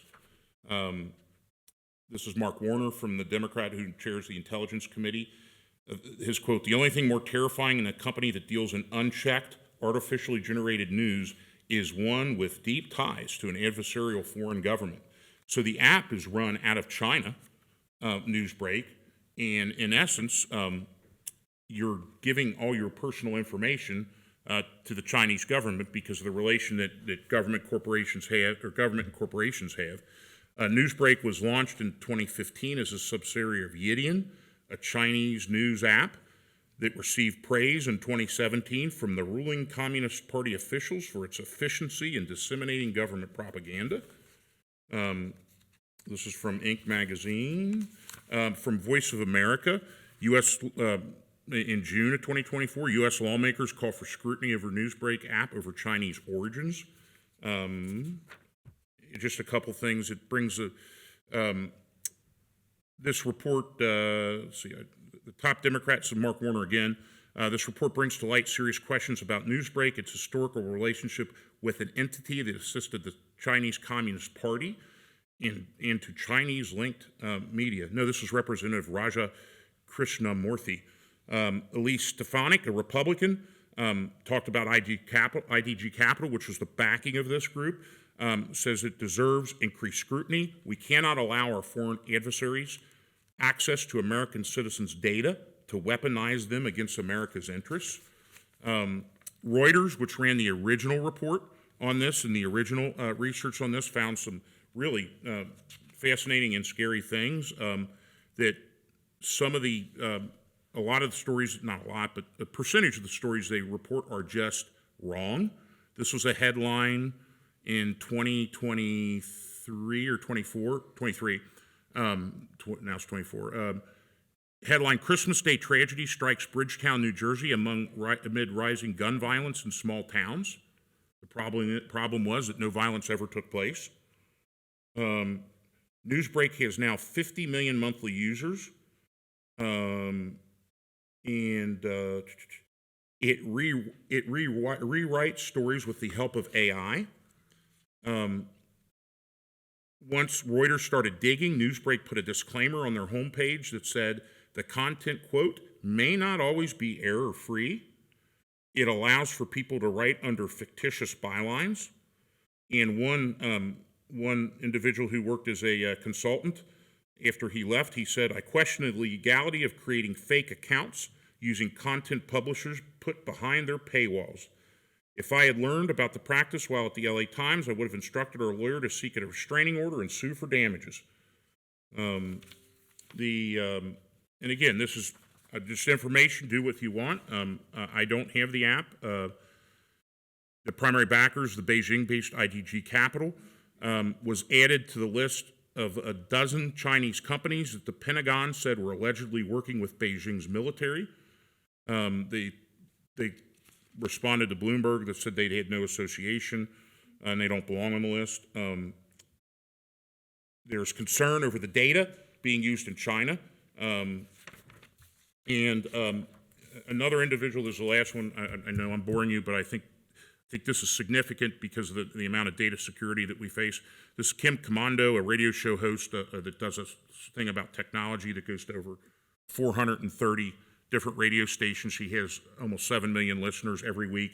She has a podcast with another 300,000 listeners. Her stuff, and this is how this kind of first came on my radar, on Armed Forces Radio.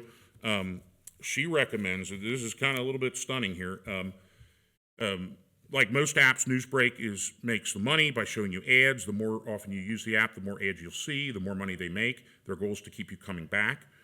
They've presented bogus stories. This is her recommendation, which is, again, stunning. Plain and simple, stop using Newsbreak. If you insist, at least put it on a phone that's not tied to all the rest of your data and logged into all your personal and or work accounts. Now, if you're concerned about the Chinese military having access to your info, there's one thing to do. Perform a factory reset on your phone. It's the one way to be sure all code and trackers you downloaded are wiped away. I think there's just, because it's local, I think there's probably a tendency to people think it's okay. You got to be careful what you download with these apps, and this is one, this Newsbreak, that can appear to be, not problematic when in fact it is. So to back up on Helen's point, which I think is very cogent or very connected to what we have to do today. Keep an eye out on Newsbreak. Bizarre that somebody could click on a local story and their information would go to the Chinese military. So just to be careful. Take it with what you want. Well, thank you. I'm going to address you, Mr. Burgoyne. I live off Dry Ridge, and I have friends that live off Dry Ridge, and they call me and hear the gun range when it's going on. I can hear it from my phone. And so when we had our individual meetings with our county commissioners, I did address the zone of how far we're going to hear this, if anybody did the studies, and they did reiterate the same as Matt had said, is that we will not hear what we are hearing now because of the new technology. Hopefully we can take them at their word because of all the different systems that they have in place that they showed us. So I'm hoping the same as you, that we can live in harmony with them and take it, and hopefully it does reduce what we're hearing now. So I understand your plight. Okay, so, but like Matt has already said, that our hands were tied. So we worked the best we could with them. But thank you for bringing this information to us. And I wanted to let the public know that David Miller talked to the other couple, the rulings, and hopefully they were satisfied with what we can do with that. We're going to follow up on that. So just to clarify that. And I also want to let you know that I was honored to be at the police gala on Thursday night. And since a lot of the public and doesn't hear all the wonderful stories that are in the police department, because it's their job, they do it every day. But it was nice for them to get some special awards. There was Officer Grody, Estes, Kesterman, and Renner, and that got a couple more. It's called the Life Saving Award. Caruso and Yelman Green, I mangled that name, but this is where they have actually went in, and because of the skills and training they had, they actually saved lives. They have it on their body cams. It's impressive to watch their professionalism, and what they did to help these people. We don't see this as a community. And then it's everyday work to them. And another kudos to our 3 officers that in 42 seconds had to apprehend a shooter at Colerain, and that was Officer Huntington, Hatcher, and Miking. They got the Medal of Valor Award, which, once again, if you looked at their body cams and their training and what they did, one of the officers went in there without even a police vest on. They just were so courageous. I can't tell you how much it was to listen to their acts of bravery going second by second to what happened there. So please, when you see an officer out there, please commend them for their service. And plus in this gala, you get to see their wives and their young children and their pregnant wives having, it's just, they do have families. And please be respectful to them. I just admire them and love what I heard last Thursday. And on the other note, we have an appreciation luncheon for all our staff tomorrow. And just to let you know, you don't know what goes behind the scenes, but we have an absolutely extraordinary staff of people. It is so awesome to come in that they have the camaraderie with each other. They go out of their way to, just on their own times to do a lot of volunteering work. And just like our sleigh out there from Parks and Roads, they just do so much behind the scenes. And I want to take this time also to show my appreciation to each and every person that works here at the Township. What a wonderful job you do. And I thank you, and I wish everybody a happy, happy holiday. All right, Board, the first items of new business tonight will be from the Public Safety Departments and... No, it will be from, we added your... Okay, I didn't realize that was first and Yes. not... New business. Okay. I mean, I put it first in case you get mad and leave, then we can all leave. There you go. No, we can't. All right, sorry. So we have first, I modified the agenda to indicate evaluation and potential compensation for Mr. Weckbach is Township Administrator. And I'll second Matt's motion.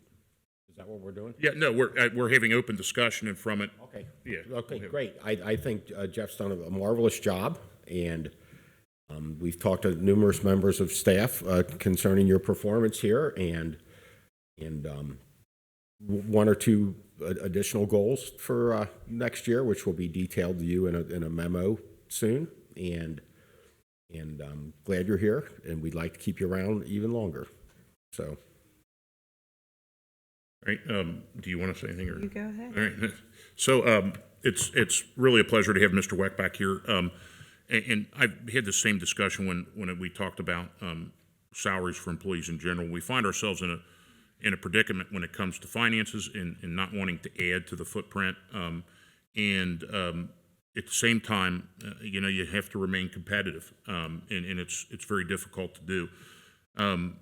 So there are a number of things that we're suggesting here for our law director, but I'm going to make a motion that's a little bit of a complicated motion, but that we extend Mr. Weckbach's current contract to December 31st, 2027, with the added point,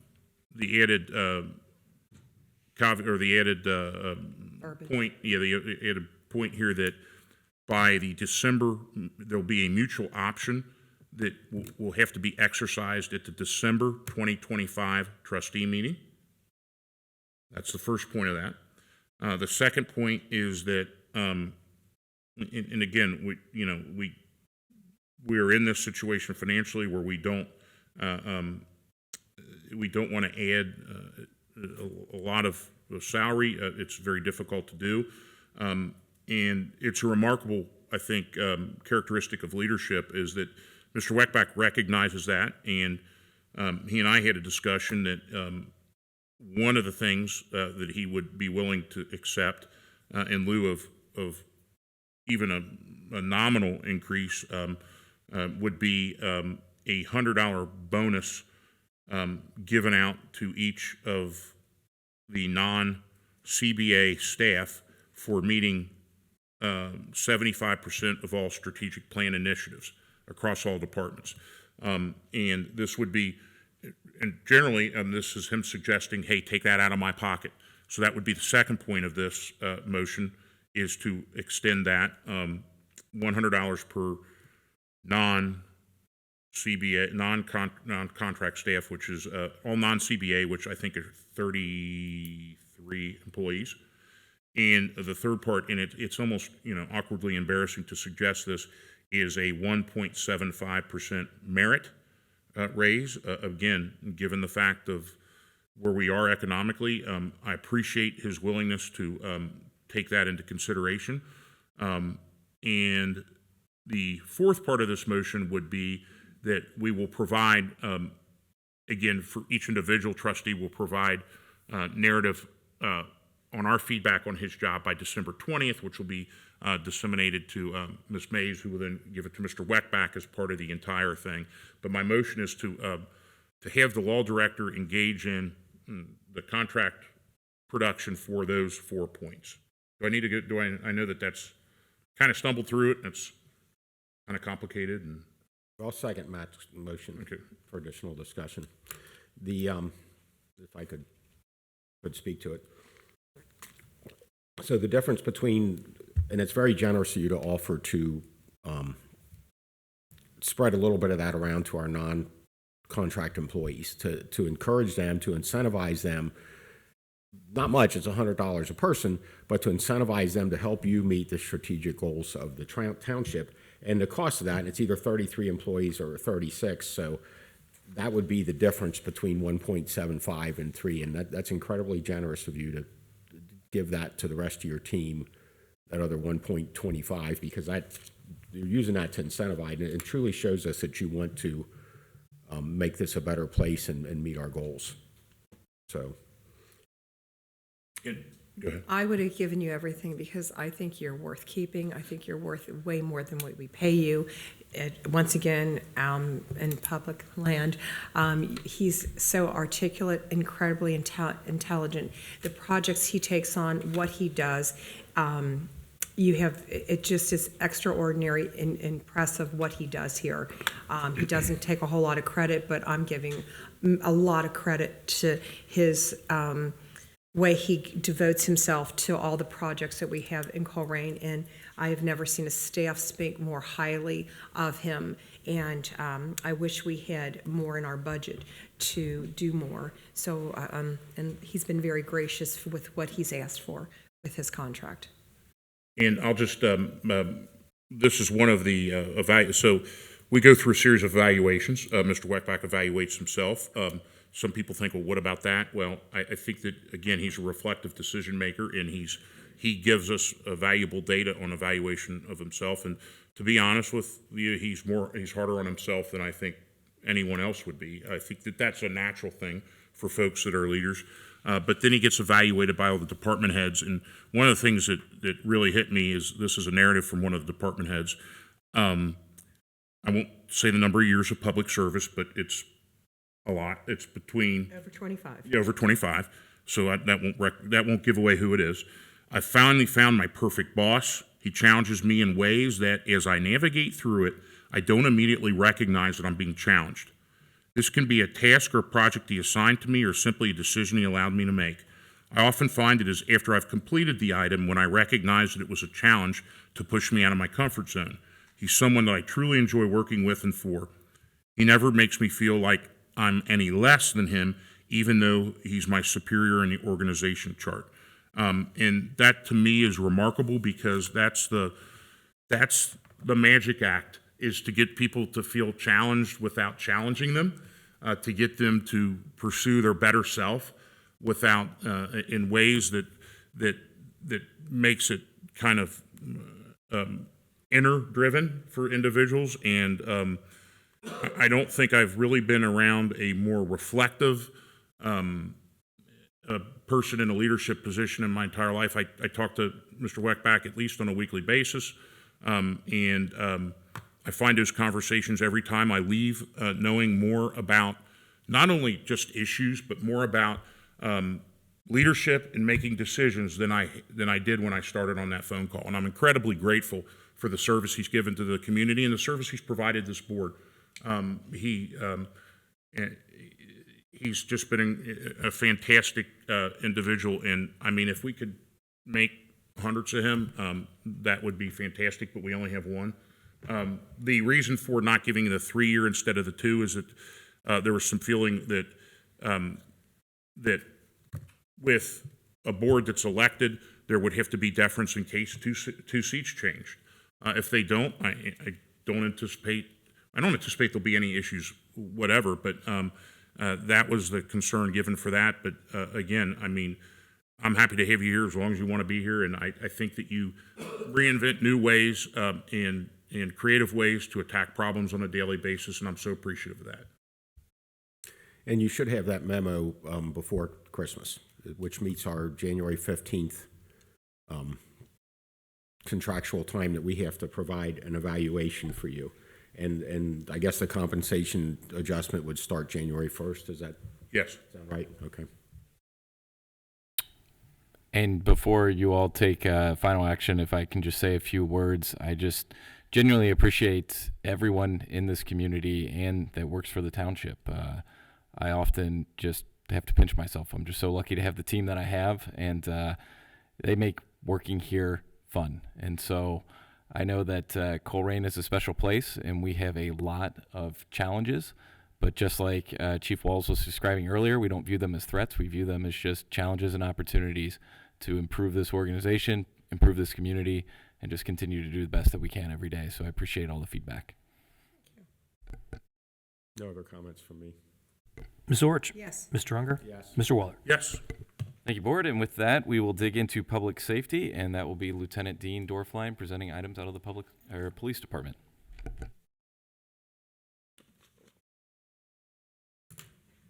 Come on, you promised 2 minutes. Okay. As he prepares to walk out the door. He said he was going to bed. All right. Under item A is a resolution declaring a motor vehicle at 2486 Shone Drive. I'll motion to declare an order abatement of junk motor vehicle at 2486 Shone Drive, Cincinnati, Ohio. No tag, 1999 white Ford Econoline. I will second it. I'm sorry I didn't have my mic on. Ms. Orch? Yes. Mr. Unger? Yes. Mr. Waller? Yes. Item B, under public safety, is a resolution declaring a junk motor vehicle at 2497 Cranbrook Drive. I recommend a resolution, approval of resolution. A motion, we approve the resolution to declare the junk vehicle at 2497 Cranbrook Drive, which appears to be a 2007 black Freightliner semi-cab. I'll second. Ms. Orch? Yes. Mr. Unger? Yes. Mr. Waller? Yes. Item C, under public safety, is a resolution declaring a junk motor vehicle at 2586 Havernall Drive. Recommend approval of the resolution. A motion, we approve the resolution declaring a junk motor vehicle at 2586 Havernall Drive. It appears to be a 2006 gray Chrysler. I'll second. Ms. Orch? Yes. Mr. Unger? Yes. Mr. Waller? Yes. Item D, under public safety, is a resolution declaring a junk motor vehicle at 2860 Compton Road. Recommend approval of the resolution. I'll motion to approve the resolution to declare junk motor vehicle 2860 Compton Road, Ohio, JIN 2229, 2015 Black Tan Challenger Thor. I'll second. Ms. Orch? Yes. Mr. Unger? Yes. Mr. Waller? Yes. Item E, under public safety, is a resolution declaring a junk motor vehicle at 3094 Libra Lane. Recommend approval of the resolution. I'll motion to approve a resolution declaring a junk motor vehicle at 3094 Libra Lane, Indiana plates 450 ZTD 2011 Black Kia Sorento. I'll second. Ms. Orch? Yes. Mr. Unger? Yes. Mr. Waller? Yes. Item F, under public safety, is a resolution declaring a junk motor vehicle at 3252 Dexter Drive. Recommend approval of the resolution. I'll motion to declare a junk motor vehicle 3252 Deshler Drive, Ohio HYF 1064 2012 black Volkswagen Jetta. I will second Matt's resolution. Or motion? Sorge, Yes. Mr. Unger, Yes. Mr. Waller. Yes. Item G under public safety is a resolution declaring a junk motor vehicle at 8884 Pippin Road. At this address, there is a total of 10 vehicles, 9 cars, and 1 boat. Recommend approval of the resolution. All right, I'm going to recommend I'm going to resolve to declare a junk motor vehicle, 8884 Pippin Road.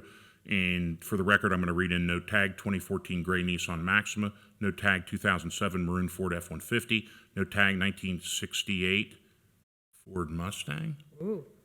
All rust. I know. I have to go somewhere. Number 4, no tag 1940s, black unknown vehicle shell. Number 5, Ohio tag CZ31VU maroon Nissan 300ZX. Number 6, no tag 2015 maroon Buick LaCrosse. Number 7, Ohio tag KHZ7057 2008 white Lexus ES350. Number 8, Ohio KAC 3474 2009 black Lexus LS400.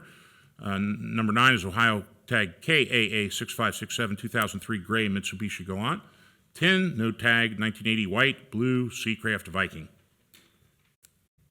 I'll second. Sorge, Yes. Mr. Unger, Yes. Mr. Waller. Yes.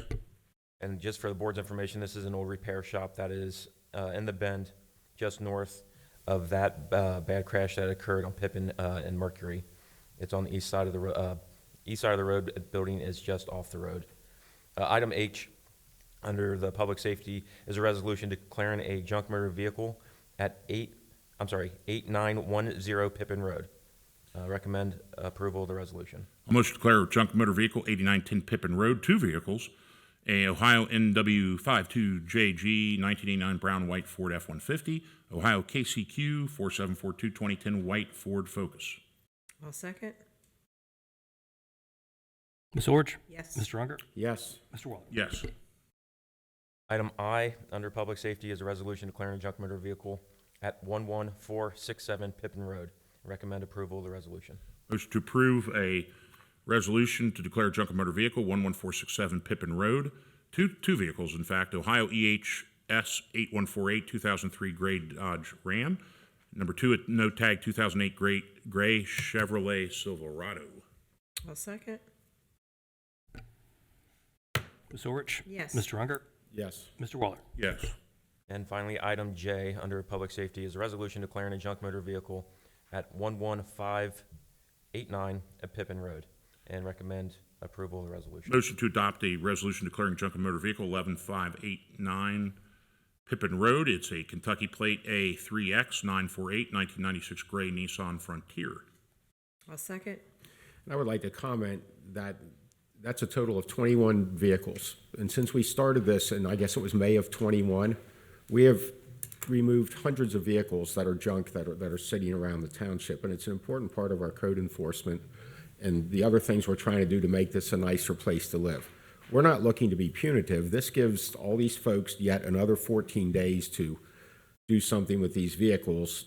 And, you know, we're not trying to invade anybody's property or anything, but the people that live next door to these houses, you know, they've got an interest also in not looking next door and seeing a car up on blocks or anything. And I just think the whole program has been phenomenal. And it's an important part of trying to make Colerain a nicer, better place to live. And you don't have to look far to see other communities that don't have this type of enforcement, and they're all junked up. And that's not the direction we're heading. We're heading in a much better direction. So. Our code guys go out and work every day, and this is proof in the pudding that they do. Yeah, and what is asked of them. and like I said, when all these folks they are put on notice to get something done with these cars. And if one of them asks for an extra day, I think generally we help them out if they just tell us a plan. But a lot of these, especially the ones at 84 Pippin, have been there. I know I had a complaint from a person over there 3 years ago about it, and hopefully that guy gets on a better path. It's not productive. I don't see how it's profitable to have all that sitting around. It's taking up space from other potential customers that, you know, he might be able to make repairs on their cars. So thank you for all your efforts and all the efforts of the Code Enforcement Department. Thank you. Ms. Sorge, Yes. Mr. Unger, Yes. Mr. Waller. Yes. Thank Mrs. you. Ulrich is flashing gang signs here. I don't know. He said two, it was five. Oh. Well, it was five, and then it just went to six. Oh, I hear that all the time. Thank you, Lieutenant Dorfline. The next items will be presented by Assistant Administrator Mays. Welcome back.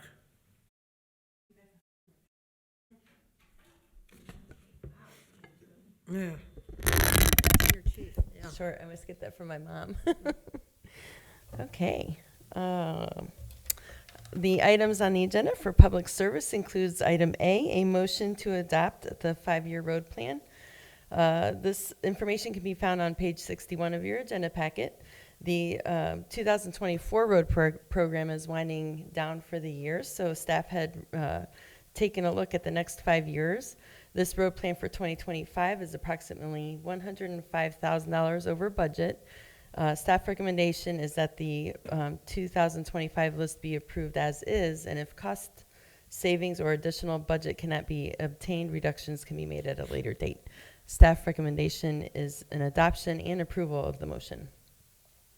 I motion that we would approve the road program as described. I'll second. And this is, and I have never gone to Public Works and said, hey, pave this street. This is one of the most political hot potato items ever, and I don't think the other trustees have either. This is purely divined by the folks in our Public Works Department and their street rating system. That this isn't someplace else where people go, hey, my buddy's street needs to get paved. This is all your work, and Yep, and we come to us with a plan. Yep, we do have that list in the agenda packet that we can post on our website that shows the grade, total PCI, and all that information. I'm looking at it right here on my screen, but yeah, that's, just so people know, that's not anything the trustees, we take the list that you give us, because we're not out asking for particular streets to get moved up on the list. And it looks like a good list, and I'm pretty familiar with a lot of those streets, and a lot of them need some help. And I think that there's going to be another item on here that deals with the very first one on the top of the list. So I think the Amarillo Court, if you wanted to talk about that one, or is that be in consent? Okay, great. Well, thank you for all the work that's gone into this. So thank you for all the work. I will say, however, there's a however here. I encourage you to find the 105,000 because we need to be in budget on that, and that's something that. So I'm inclined to vote yes now, but hopefully find the 105, or I'm going to be inclined to take it back. No offense. Ms. Orch? Yes. Mr. Unger? Yes. Mr. Waller? Yes. Thank you. Board, the next item is a motion to issue a request for bids for the 2025 road program. This information can be found on page 63 of your packet. Again, going back to what you just approved, this will be a request for bids and proposals to undergo our 2025 road program that was just presented. Staff recommendation is the adoption and approval of the motion. I motion we issue a request for bids for the 2025 road program. I'll second. And that very likely could be where the 105 comes Absolutely. from. Because it could come in. When those bids come this in, is we'll the find out. budget that you have come up with. And you know, it just might do that. So that might be a problem that solves itself. And for historical reference, the last 2 years of our program, we've always came in under budget. Yes. So On a I significant don't percentage of wanna- cost. I don't want Right. to risk that one. And I know that's the case. I'm just making sure that I'm clear on that we got to be budget. Ms. Orch? Yes. Mr. Unger? Yes. Mr. Waller? Yes. Thank you, Board. The next item is a motion authorizing an invitation to bid for the Joseph Road Sidewalk Project. This information can be found on page 64 of your agenda packet. As you know, we've been going through the process of engineering our Joseph Road Sidewalk Project. That is ready to go out for bid, and we would like to post this sooner rather than later and hopefully have this approved in a January board meeting in 2025. Staff recommendation is an adoption and approval of the motion. I'll motion to authorize an invitation to bid on the Joseph Road sidewalk construction. I'll second. This is to me a significant win. I know that Mr. Weckbach talked to the folks in the condominiums there, and I think Mr. Miller did on a couple occasions. This has been something that's gone back probably a dozen years, trying to get this done. For those of you who don't know, a lot of the kids that go to Colerain High School park in the post office Home Depot lot. A lot of them use a cut through to go through there. It just presents a dangerous situation. Although I'm trying to ratchet down on the budget, this is something that needs to be done. But in this case, for safety reasons, because when you involve especially school children, then you've got my attention. But we were able to get 2 grants that are going to pay for this, like the vast majority, right? Yeah, so between the 2 grants, we have $500,000 set aside for this project. Engineering estimates, when we last had them updated, I know it shifts over time, suggested that we should be able to get the full construction covered with those grants. And again, this is a significant thank you to the folks at the, I can't name the condos named after the Kissel Park. Kissel Park, yeah, the amusement park owners. But yeah, it's they were cooperative in this, and this is an example of everybody really charging forward to solve this issue, because all you need to do is drive the city of Cincinnati and cover 35 speed bumps a day to know that people driving fast around kids is a big problem in Hamilton County. I'm glad that we're able to provide them some relief here now. Now they're high school kids, so we have to convince them to use the sidewalks. And a sidebar on this, Great Parks is going to be removing their fence once the sidewalk project is completed as well, or I should say as part of the project. So that'll create some additional connectivity into Farbach Warner as well, which is a nice added bonus. Ms. Orch? Yes. Mr. Unger? Yes. Mr. Waller? Yes. Thank you. The next item is a resolution accepting Crosley Meadows, Ava Lane, and Amelia Court as township streets. This information can be found on page 66 of your agenda packet.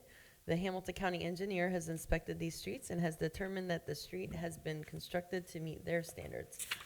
Therefore, the engineer recommends that the township accepts the proposed streets. Staff recommendation is an adoption and approval of the resolution. I motion that we approve the resolution accepting Crosley Meadow, Ava Lane, and Amelia Court as Colerain Township roads. I'll second. And at that point, does that, if this is approved, does that start a 1-year warranty on them at that point? So we can go back after 11 months, and we will go back and inspect them next October, which is probably too late in the season to inspect them, but just to make sure that all the drains and everything are functioning and our pipes are mortared. On top of that thing. Right. So this starts a 1-year warranty on the street. I will note that I'll be abstaining under this under pure principle because it doesn't matter if we vote yes or no. So they're not going to get a yes or no vote from me.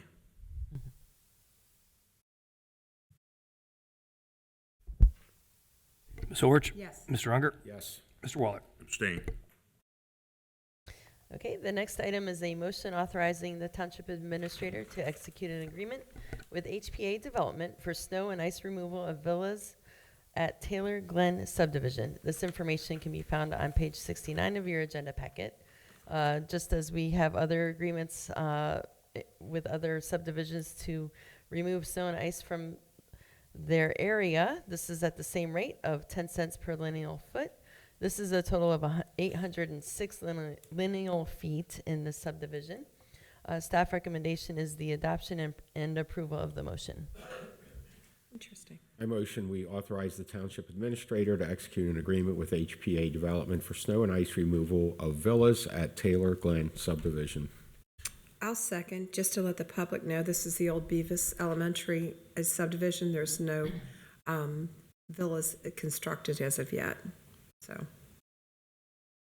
My question for this and for F, we had, last time we approved for snow removal, I think Mr. Unger pointed out that he had some questions about the fee, and we were going to do a deeper dive, I think, or do some comparison shopping. Yeah, I mean, the last time we had done a deep look at other governments, we are on par and actually the highest charging compared to our peers. We have not done that deep dive to look into what a private company might charge. Part of the nuance for us as a public entity versus private entity, our road crew will be going through that area, and so there's not the demobilization costs that you would typically find if you were, say, a private lot. So that's a nuance there. That doesn't mean that we can't revisit this and look more holistically at next year. I'm just a little apt to, change the numbers on one developer and not another, and would like to stay consistent. I think I indicated when I asked for that is that, hey, we can't really change it midstream right now because it would be an inequity to other ones, but let's take a look, deferring to Mr. Unger, who knows a little bit more about roads than I do. Let's take a look and make sure that we're competitive, so that's just kind of a reminder. No other comments. Ms. Orich? Yes. Mr. Unger? Yes. Mr. Waller? Yes. Thank you, Board. The next item is a motion authorizing the Township Administrator to execute an agreement with MI Homes for snow and ice removal of Abbeytown subdivision. This information can be found on page 72. And just as the previous item, this is to remove snow and ice in the Abbeytown subdivision at 10 cents per lineal foot for a total of 3,070 lineal feet. The staff recommendation is the adoption and approval of the motion. A motion to authorize Township Administrator to execute agreement with MI Homes for snow and ice removal of Abbeytown subdivision. I'll second. Ms. Orich? Yes. Mr. Unger? Yes. Mr. Waller? Yes. Thank you. And the final item for public services is a motion to approve the fee schedule for public services. This information can be found on page 75 of your agenda packet. Every year, staff evaluates what we are charging for public rental usage for our spaces. After reviewing and updating the policies, staff determined that it was necessary to include the department's special event application fee and the notification of the varying fees for special event permit fees based on which services the applicant is requesting through the application process. It's a little bit of a mouthful, but just for transparency, those have been added. Nothing else has been changed with our fee structure.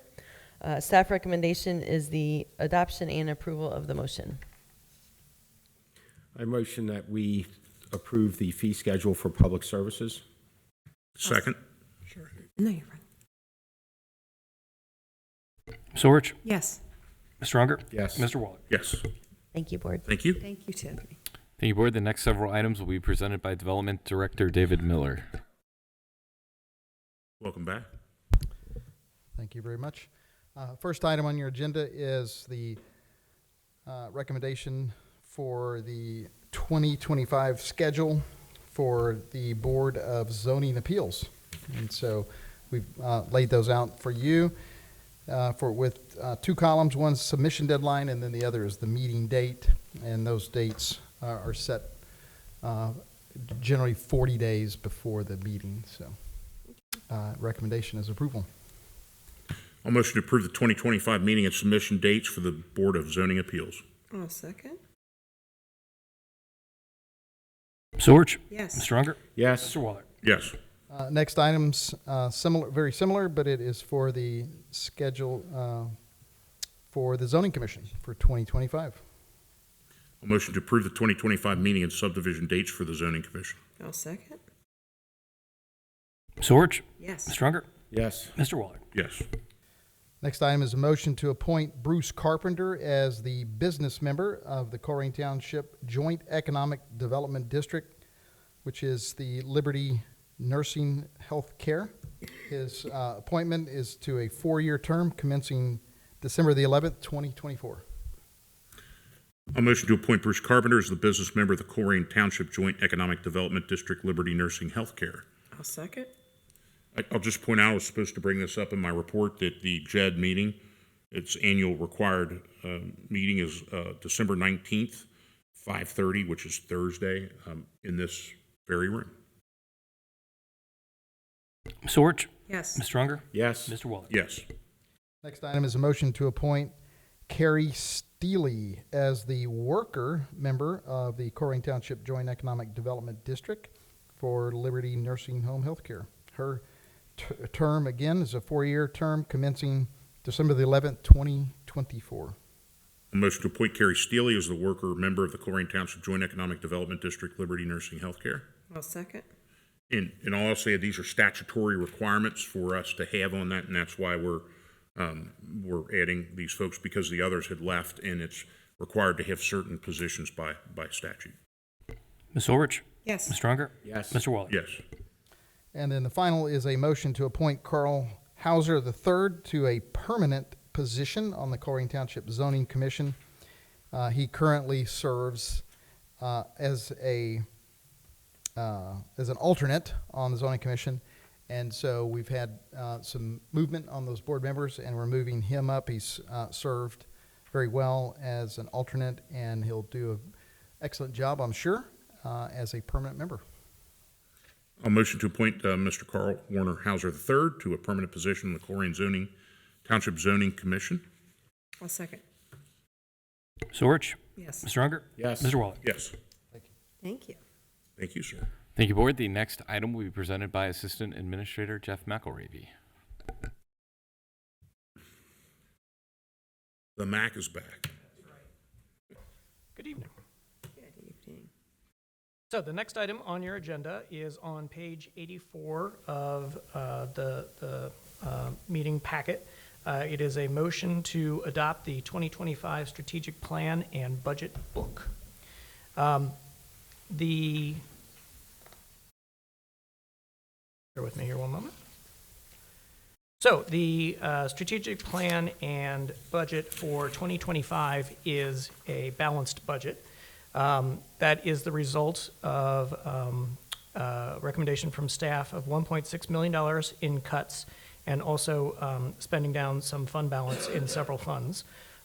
It is worth emphasizing that this will get us through 2025, but this is not a sustainable model for the township going forward.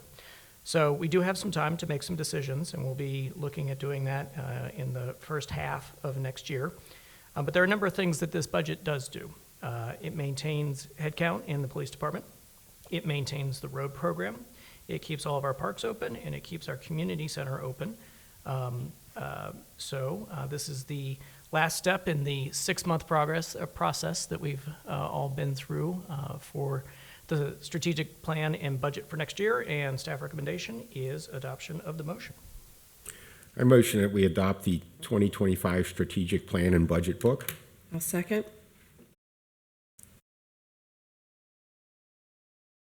Ms. Orich? Yes. Mr. Unger? Yes. Mr. Waller? Yes. Thank you for all your hard work on that, too. Many hands. Many Yes, hands. very tough. And Jeff's going to stay close, but the next item will be presented by Assistant Administrator Tiffany Mays.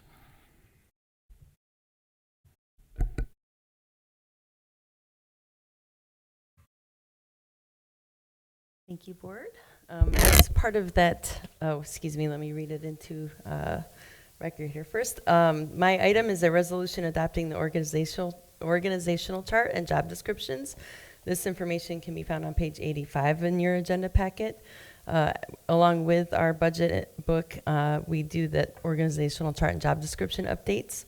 Staff has reviewed these updates, and we would like to present this final packet to you for discussion or approval. So staff recommendation is the adoption and approval of the resolution. I motion we adopt the organizational chart and job descriptions. I'll second. And there was a time before I got here when there wasn't job descriptions. And the township was operated a lot differently than it is now. This way each employee knows what the expectations are for the employees. And I think having that, and it's moving and things change, but that's why we re-adopt it. And I think the township has become incredibly more efficient since we developed what the expectations are for each employee, because who would want to go to work and not know what is expected of you? And, you know, in a small business that might be able to be communicated verbally, but in an organization such as this, it's important to have that written down, what the expectations are, and that way you can measure if you're meeting your goals as well. And so I appreciate everybody who put work into that. As a side note, you'll notice also we're requiring our staff who are new hires to sign their job descriptions, so they're ultimately agreeing to these job duties that we're assigning to them as well.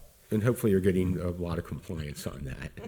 Yep. It helps for So people far. to understand what the expectation is. That did not exist. That's not because of me, but it didn't exist prior to when I got here, at least. You know, and it's just amazing that they went on for so long without that, and there are plenty of other municipal organizations that don't have it, and I'm glad we do. So, Ms. Orich? Yes. Mr. Unger? yes. Mr. Waller? Yes. Thank you. Thank you. The next item, board, will be presented by Assistant Administrator McElravy. So we're going to skip ahead, let's see here, 210 pages in the board packet to page 295. Next item is a resolution adopting temporary appropriations for fiscal year 2025. This is the appropriation side of the budget that you just approved. Staff recommendation is adoption of the resolution. I'll motion to adopt the temporary appropriations for fiscal year 2025. I'll second. Ms. Orich? Yes. Mr. Unger? Yes. Mr. Waller? Yes. Thank you, board. Thank you, board. The next item is a motion approving a 2.75% merit pool for all non-contract employees. Just for some historical perspective, annually around this time of year, the trustees will have a conversation and adopt a motion to either establish, not establish, merit pool or other potential compensation increases for all the non-collectively bargained positions throughout the organization. This has ranged over the years. First time in my knowledge that we've dipped below 3%, but I think that is a reflection of our ongoing financial situation. And so the total cost of this merit increase would be around $81,766. This is across all the departments. That includes retirement contributions, Medicare, and workers' compensation. Just as a side note, this is not going to be effective for any employee that was hired, received promotion, or pay adjustment in 2024 until they reach their 1-year anniversary. So just to clarify, if someone were hired, say yesterday, they would not be eligible for a pay increase under this merit pool until 1 year from yesterday. So just to provide that clarification, merit raises are awarded based off the employee's performance, which is evaluated based on the strategic plan as well as our core values. And so it's a pretty intensive process that all of our department directors are currently engaged in. And with that, I will recommend adoption of the motion. I'll motion to approve the 2.75% merit pool for all non-contract employees. I'll second. This is a difficult decision given the financial situation, but I mean, I feel almost embarrassed. Hey, here's a 2.75 merit pay when inflation is what, 9, 10? We're never going to catch up with inflation. Yeah. Well, we could print more money. Oh, never mind. We did that. But look, there's a cost to onboarding. We want to keep our team together. We feel that, or at least I feel that, and I'm sure that that's uniform, that we have a great team, and that just if you look at the economic plus and minus risk reward here, I mean, I humbly offer this, and with the full knowledge that there are other government agencies going after our best and brightest, and that we're doing the best we can to kind of make a livable wage, even though we're in the middle or sometimes maybe less. And I realize that, and I think the others realize that as well. And for those that say, why give a raise at all, to onboard someone new, even if it's just even if it's not even an upgrade at all, if it's just keeping the same level employee, it's a significant cost each time we onboard. Something that's actually not in a line item budget veto. The cost of recruiting, interviewing, training, background checks, and things like that. And that's if you were neutral to your employees. And I think we have a fantastic staff, and this is what we can afford, I think. And we've had a long discussion. I've had a long discussion with Mr. Weckback about this, and I humbly offer 2.75%. Ms. Orich? Yes. Mr. Unger? Yes. Mr. Waller? Yes. Thank you, Board. The next item is a motion to accept the Ohio Plant's proposal for property and casualty insurance for the 2025 plan year at a rate of $418,347. This renewal would keep our coverage essentially the same as previous years. The Township's broker, Highland, did reach out to several other vendors. However, those firms declined to bid on our book of business. The commentary that that our broker received was that they were not going to be able to be competitive with the Ohio Plan's offer. Coverage on this takes effect on 12/15 and runs through 12/14/2025, and I would recommend adoption of the motion. I'll motion to accept Ohio Plan's proposal for property and casualty insurance at a rate of $418,347. I'll second it. Mr. Weckbach, maybe over the next year, we could take a look. We did this with health, and we're getting pretty big carry here. What we could do, in fact, to provide some self-insurance with like high levels for other parts. I don't know if that's doable or allowed. Yeah, I mean, when you self-insure for insurance, your biggest risk is always going to be a natural disaster. So if you self-insure and a tornado hits the township, which is not out of the question, and we had to, say, replace an entire firehouse, then you would be completely on the hook. Other options are to look at deductible levels and some tweaks there. And a final option, and this is something that I think we will, at least have some conversation around, are what other risk pools are available. So right now we're in the Ohio Plan's risk pool. That's what's being proposed here. What that means is that as some of our peers in that pool have good or bad years, that affects our rates. And so if there is something in the news that happens, 10 communities over, it may be unintentionally affecting our rates as those claims get paid out. Previously we were in a pool with Otarma for quite some time. That I believe the township exited that pool sometime around 2014 to 2016. And all of them have different sort of pros and cons to it. Otarma's biggest negative at the time was the fact that anything that happened while you were with them, as soon as you cut ties with them, they would not cover. So if you had an employee that you let go 4 years ago and then they decided to sue you over that termination, Otarma was not going to cover you for that. So that created a little bit of a wrinkle. And so there are pros and cons to all of them, but certainly something we can look into next year, and we would start that process extremely early. Yeah, and that's just my ask, is that we're getting at a rate there that I don't know how much we filed in claims. Depends on the year, and that's one of the difficulties here too. Is in a society where it is easy to file litigation, especially in a society where filing litigation against police officers is becoming more and more commonplace. You still have to defend those claims, and if at the end of it you're proven that your officers followed policy and did everything by the books, which has happened in our organization, you're still on the hook for some payments, and so. That's what's difficult. At some examples, there may be times when cases are individuals don't get a criminal conviction, and so then they believe that means that they were wrongfully arrested. The way the criminal justice system is set up in the United States, our cops are not judge, jury, and punisher.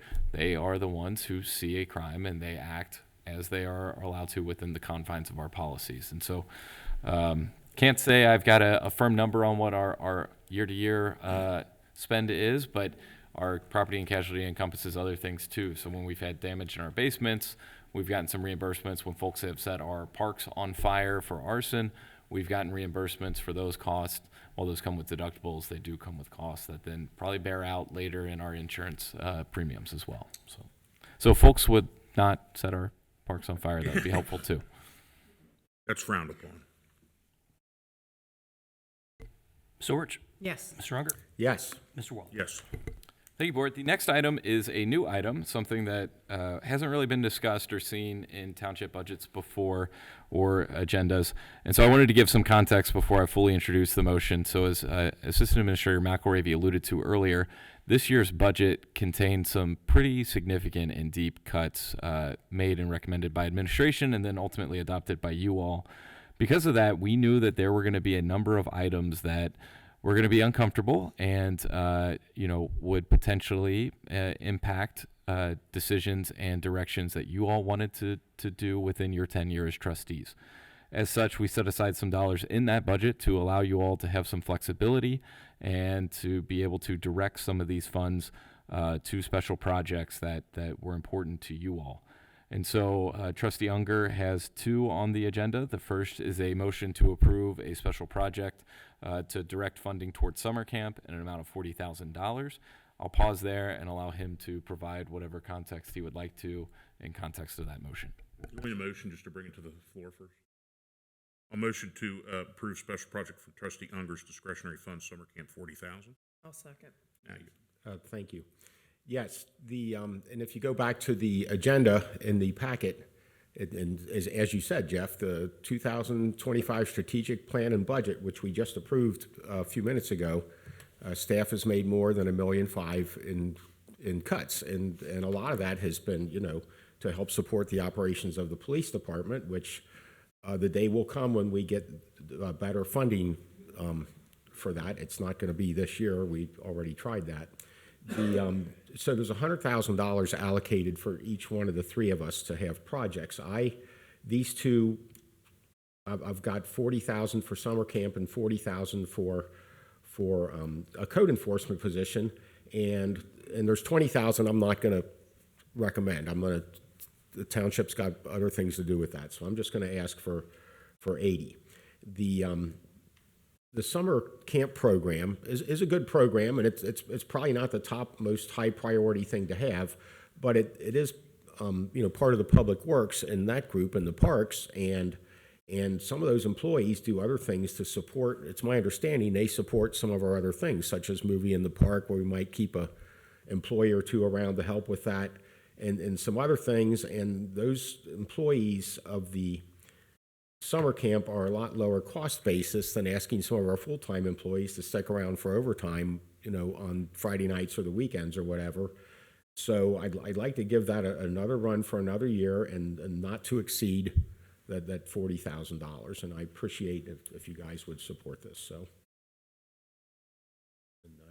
any other comments? I think out of general principle, unless I see something from, and I don't think that I will, from the other trustees on this discretionary fund, it's kind of, look, it's your passion, and I support that, and that's something real left field. And I appreciate if you would do the same for me when Is yours going to be real left field? Oh, probably. Okay, I figured as much. If you decide to build a baseball field, you can actually build a left field. So Yeah, there you go. Ms. Orich? Yes. Mr. Unger? Yes. Mr. Waller? Yes. The next item, board, is the second motion, and this is from Trustee Unger as well, for a part-time code enforcement position at a rate not to exceed $40,000, and I'll pause there to allow him to introduce it. I'll motion to approve the special project from Trustee Unger's discretionary funds for a part-time code enforcement position. I'll second. Code enforcement, boy, oh boy, has that done a lot to improve the condition of the township. We are not looking to be punitive. We are looking to bring people into compliance and make neighborhoods nicer and get things cleaned up, and everything we can do to encourage you. And if you look at, just for an example tonight, the number of cars that we've declared junk vehicles, and I know generally as a part of the police report, when Chief's here, he mentions how many code enforcement inspections we did, and it is quite a workload for the very small staff that we have. And you don't have to look too far to see communities that don't emphasize code enforcement. And everybody's tired of hearing about what's going on down in Cincinnati, but it's no accident. And I've heard a very recent news report at 6 o'clock tonight that they did arrest 3 people that were involved in the fire, that the $10 million arson fire down at the bridge. But there's ways to prevent that from ever getting to that point. It's the broken window theory. If we keep taking care of our small problems, the big ones tend not to happen. So I'd like to get somebody else in that department to help out. I think it pays for itself. And, if you solve these little problems, it's just like the example I used on Memory Lane. That problem went away one way or another, and it was through our code enforcement, our police department, that problem went away. And that house just sold for $155,000, and hopefully the new owner does a better job with it. And to me, code enforcement is absolutely critical, and by solving these problems at that level, it might prevent the police from going there months later on a much bigger problem. So I appreciate your support on that, not to exceed $40,000. Ms. Orich? Yes. Mr. Unger? Yes. Mr. Waller? Yes. Thank you both.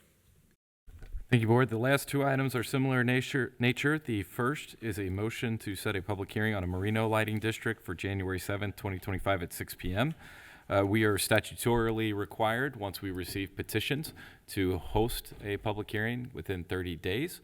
As such, tonight's board meeting is your formal notice that the petitions were filed and certified. And so in order to meet that obligation, the recommendation would be to have this public hearing at your organizational meeting for January 7th, 2025. And I would recommend adoption of the motion. A motion to set a public hearing on the Merino Lighting District on January 7th, 2025 at 6 p.m. A second. Ms. Orich? Yes. Mr. Unger? Yes. Mr. Waller? Yes. Thank you, Board. The last item of new business is to set a public hearing on Taylor Glen Lighting District on January 7th, 2025. This is the former Beavis Elementary School site. The developers filed the petitions associated with this, and I would recommend adoption of the motion. A motion to set a public hearing on Taylor Glen Lighting District on January 7th, 2025 at 6 p.m. I will second it. Ms. Orich? Yes. Mr. Unger? Yes. Mr. Waller? Yes. Thank you, Board. And we have old business tonight, the first which will be presented by Assistant Administrator Tiffany Mays. And if I may, Tiffany has just done an incredible amount of work on compiling and updating our policy book, from small things to big things. Most notably, the new version's going to have all our new logos, which is awesome, but then substantively doing a full overhaul and review of every single policy that we have in this book and making sure that we have ironed out and wrinkled out as many compliance issues that we've learned over the past few years. Thank you, that's very kind. Board, this is finally a resolution adopting our new policy book. Information can be found on page 307. We've gone through a first reading and then we went through a presentation in October and then a first reading in November with the final items discussed as being approved for clerical corrections, clarifying, oh my goodness, that's a tongue twister, clarifying corrections, and other minor updates to policies that did not have a financial impact on the township's operating expenditures. What I'm asking today is that you recommend, or what I'm recommending is an adoption and approval of this resolution. And we can review any of the other policies that you might have had questions in previous discussions. I motion that we approve the new policy book. I'll second. Recently, Jeff, I set you up to communicate with a trustee from another township that doesn't have a policy book. And they're a different size township than we are. But, you have to have this stuff in this type of an organization. And this has been the result of a lot of work from a lot of people. And I hope you were able to contact that person and help them along their way with a lot of things that we've already done. So. Ms. Orich? Yes. Mr. Unger? Yes. Mr. Waller? Yeah. Thank you, Board. Thank you, Board. And the last item of new business, this is a discussion about Sorta Metro. This was initially on the agenda for November 12th, but was tabled to tonight. And since Trustee Wallard had requested this, I will defer the conversation to him at this moment. Yeah, I have some issues, more than one. So part of the recent grant, so when sort of passed the transportation tax or whatever, and City of Cincinnati residents got a tax rollback, and the sales tax was increased, I think by half a basis point or something like that, or 0.8. 0.8. That money was supposed to be distributed on a 50-50 basis between the city and the county. And there were some guidelines with transportation infrastructure improvement. We applied at Colerain Township, and this is more than just sour grapes because we didn't get an award. We applied for the Springdale Sidewalk Program and were declined, were turned down. And instead, that money was given to I always forget the name of the park. Eden Park. Eden Park sidewalks. Our sidewalks connect with one of our local schools that serves 99% the free and reduced lunch, which is how we measure economic condition. And we were told that the dirt path that they used was ranked as very good, I think. Good Good condition. Good physical condition. Good for the dirt condition, a path. dirt path. Which means they didn't look at it. 'cause In it's a dirt Springdale. path. I had some issues with this, and when I did a deeper dive with some help with Mr. Weckbach, I found that even though the city's supposed to get 50%, only 50% of it, they got 72% of the total funding this year. That I have a problem with, even though I live in an area that has a good condition path.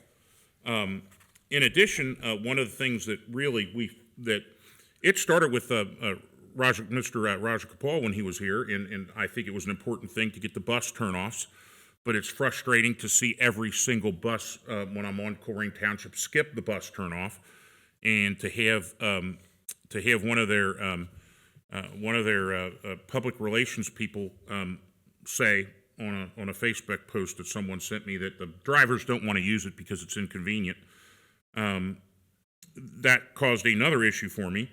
And then, as if I wasn't fired up enough, I found that in the scoring formula for the awarding of grants, that there was a government agency that had an input into what should be listed on that scoring formula. And that happened to be the city of Cincinnati, which got 72% of the grants.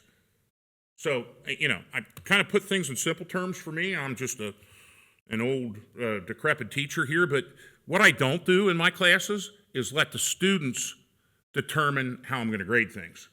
Because, see, then it really wouldn't be a competitive process, because they would maybe take advantage of that. I'm not saying the city did that, but they did get 72% of the money. In addition, any of these projects are not supposed to go out past a year build. One of the major projects the city won is not due to start until 2025 or 26 here.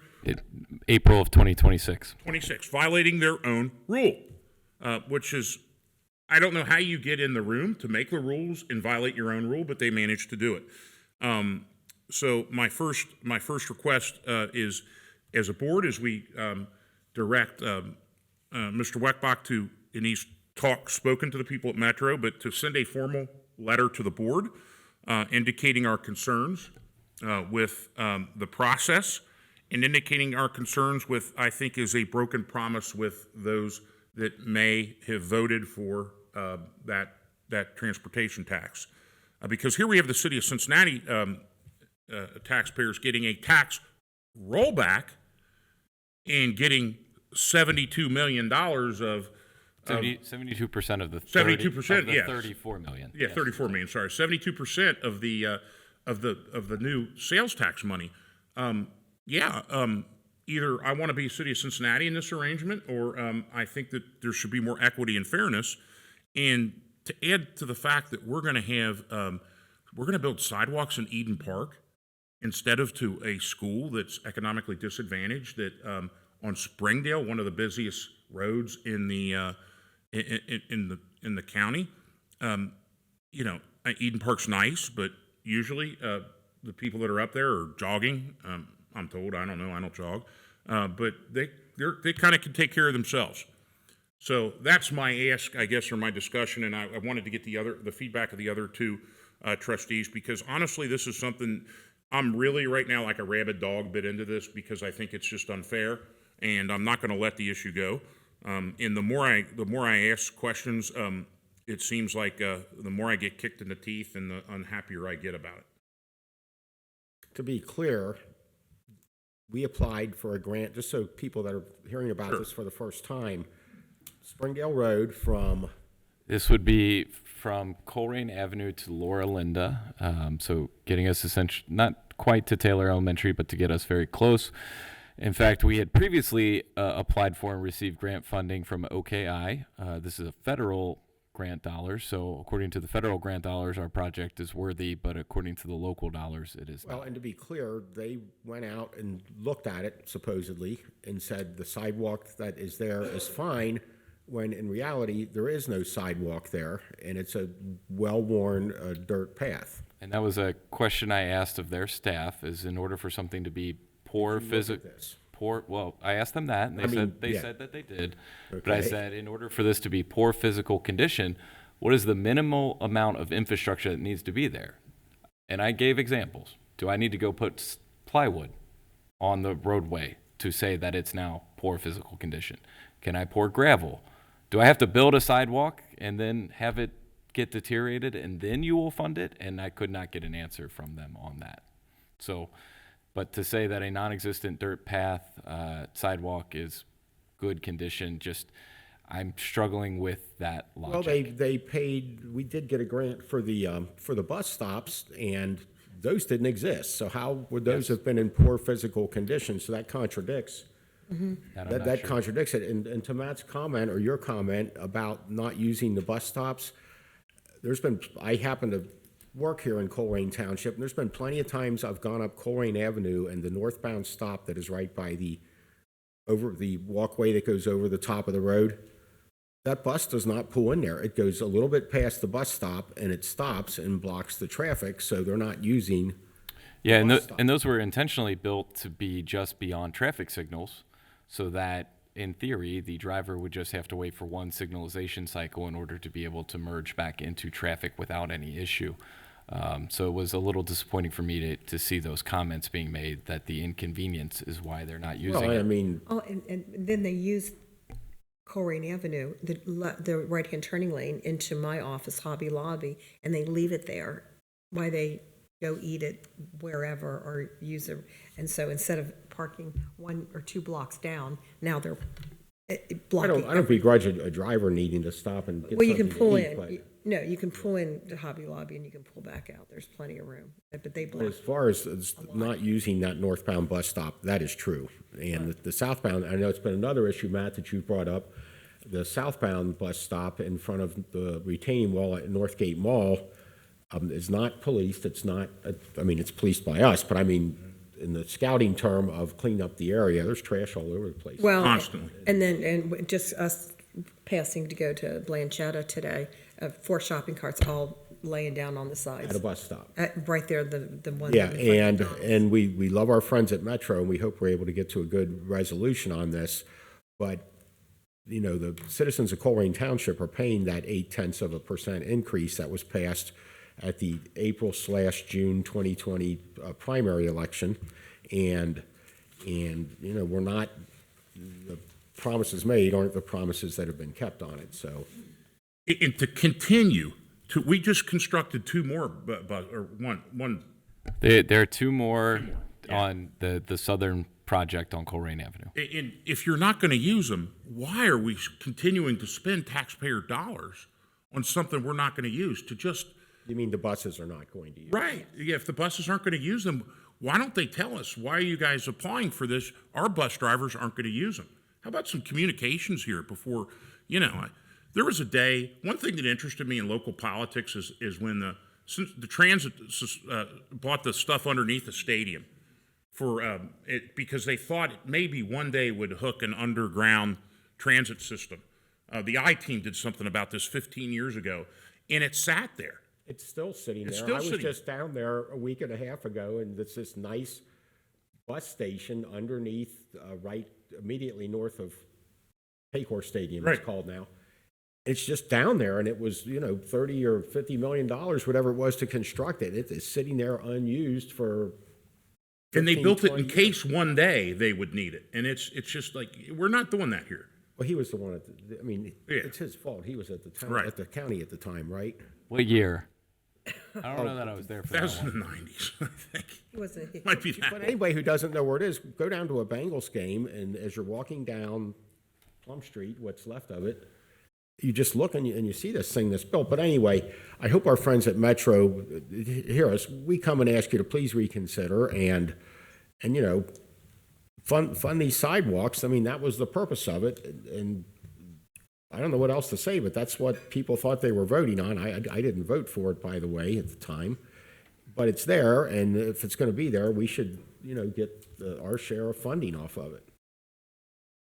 So if it does please the board, I did take the liberty of drafting a letter that could be jointly signed by the 3 of you that would be sent to Metro. I was able to send that to you all individually yesterday. Had not received any feedback on that, but I'd be happy to entertain a motion to allow you all to sign that and send it. Essentially, just so folks in the public know, The letter identifies these items that we've talked about specifically around the grant and the grant scoring. It does not necessarily get into some of the other ancillary issues, but it asks some questions that we as Colerain would love to see answered by the SORTA board, such as clarification on the application of the guidelines and being consistent in how those are applied to make sure that one community does not receive a lion's share of the funding. Clarification on the expectations on why certain projects are allowed to be funded outside of the grant window, and if that means that now Colerain should be eligible to apply for grants that are going to be for multiple years in the future, knowing that we're not going to spend it until multiple years in the future. Questions about how they're going to score in the future, and if they would be willing to adopt what OPWC currently does for their SCIP and LTIP process. So during that process, when you apply for funding, it goes to the integrating committee, as this does, but all applicants are made aware of their scoring. They're provided an opportunity to challenge scores where they believe they're incorrect, such as things that we've highlighted. And then they are provided an opportunity to actually go before the integrating committee to discuss these things so the integrating committee is aware of them. We think that that would be a fair and equitable way to address some of these issues, because for us to bring this up after you've awarded the funding makes it a little difficult to undo the funding award. If we were all aware of these ahead of time, we could have probably highlighted some of these issues with inequity ahead of time. And then two final requests. One is to make us aware of any guideline changes that are going to be made in the future. I don't know that any of that has been communicated. I don't think anybody finds out until the last minute, but to the extent that they'd be willing to let us have a seat in the room when these decisions are being made, that would be welcomed. And then a final request is for their board members to meet any one of you all or myself at the project site to walk it, to tell us if they agree with the assessment of the physical condition, if they agree with the safety score, and if they agree that the score has zero impact on transit, which was something else that was in their scoring. So that's what this letter does and says. So if there is Well, but before we would motion for that, I did receive that and I did read it. We have not discussed it. I don't know if the other two of you. I've read it. I've read it, yep. And I don't see anything I would change in it, No, so I I'll thought go it was ahead and well motion drafted. to, what would be the motion? To motion to, motion to approve a letter to the Metro Board regarding the Metro Transit Infrastructure Tax Grant. I motion that we send a letter to the Metro Board concerning the Metro Transit Infrastructure Tax Grant. Metro Transit Infrastructure Tax. I'll second. Thank you. Ms. Orich? Yes, Mr. Unger? Yes. Mr. Watt? Yes. And I will send that down for you all. thank you. All right, board, that was the last item of old business, so now we will move to consent items. I'll read these into the record. New hire for part-time firefighter EMT. This is Luke Fulmer at a rate of $17.46 per hour. A new hire for police officer. This is Brandon Wilson at $41.47 per hour. Another police officer, Sean McCarley, at $41.40 per hour. Another police officer, Marceline Pearson, at $34.56 per hour. New hire of a police recruit. This is Laura Short at a rate of $27.50. Excuse me. A nuance on the police recruits. The assumption is when they graduate from the academy, they will then transition into a police officer role automatically. So that is included in that item. Another police recruit, Austin Cheney, at a rate of $27.50 per hour. A new hire for a human resources specialist. This would be Doug Riemann at a rate of $28.85 per hour. Pay adjustments to address some pay compression in the police department for the police lieutenants. That is employees Dean Dorfline, Jamie Penley, and John Middendorf, to adjust their wage to $56.62 per hour. Pay adjustments in the fire and EMS department for our assistant fire chiefs. This is a similar compression issue with their subordinates. This would move Will Mueller to a rate of $57 per hour and Shane Packer to a rate of $54.34 per hour. A contract that I executed with Hamilton County. This is for a stormwater grant for Amarillo to address some of the issues there. That grant is a $219,819 award. Donation acceptance in the police department from the Moose Lodge number 2, $2,128.68, and an equal donation to our fire and EMS department from the Cincinnati Moose Lodge, and I would recommend adoption of all consent items.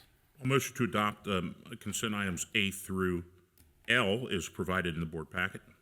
I will second it. And once again, thank you, Moose Lodge. Yeah, my comment to that is, can we have the Moose Lodge in here to give them Yes, some kind of recognition?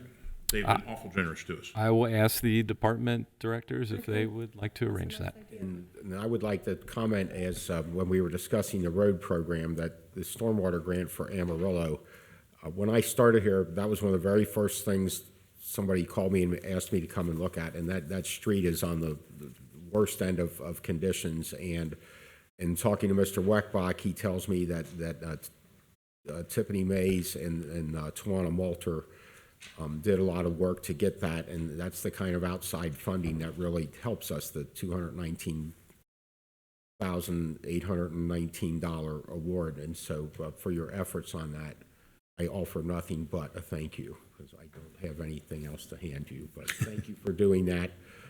It really helps us out. It'll really help those folks back there on that street. That thing's been a mess forever.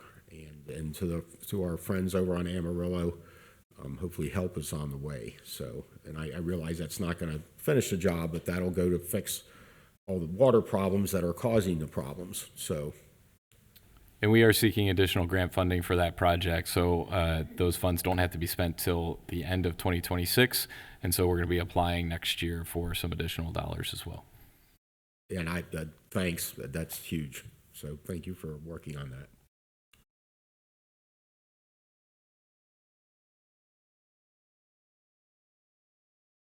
Yes.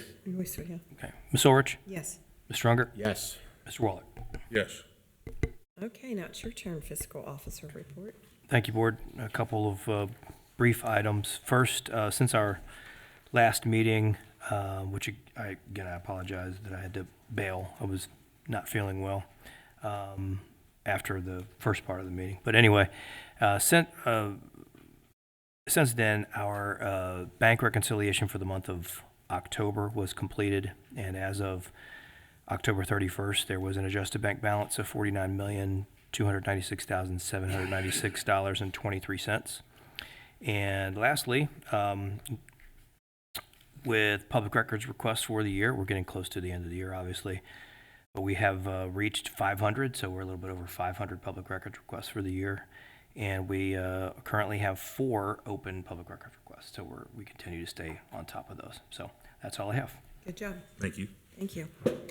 Is there a need for another executive session? Not that I'm aware of. Okay, so we have, anybody motion? Motion to adjourn. I'll second. Second, and our next meeting is January 7th. Right? Okay. Okay. Okay, Ms. Orich? yes. Mr. Unger? Yes. Mr. Waller? Yes. Okay, meeting is adjourned at 9:47. Thank you all for attending. Hey,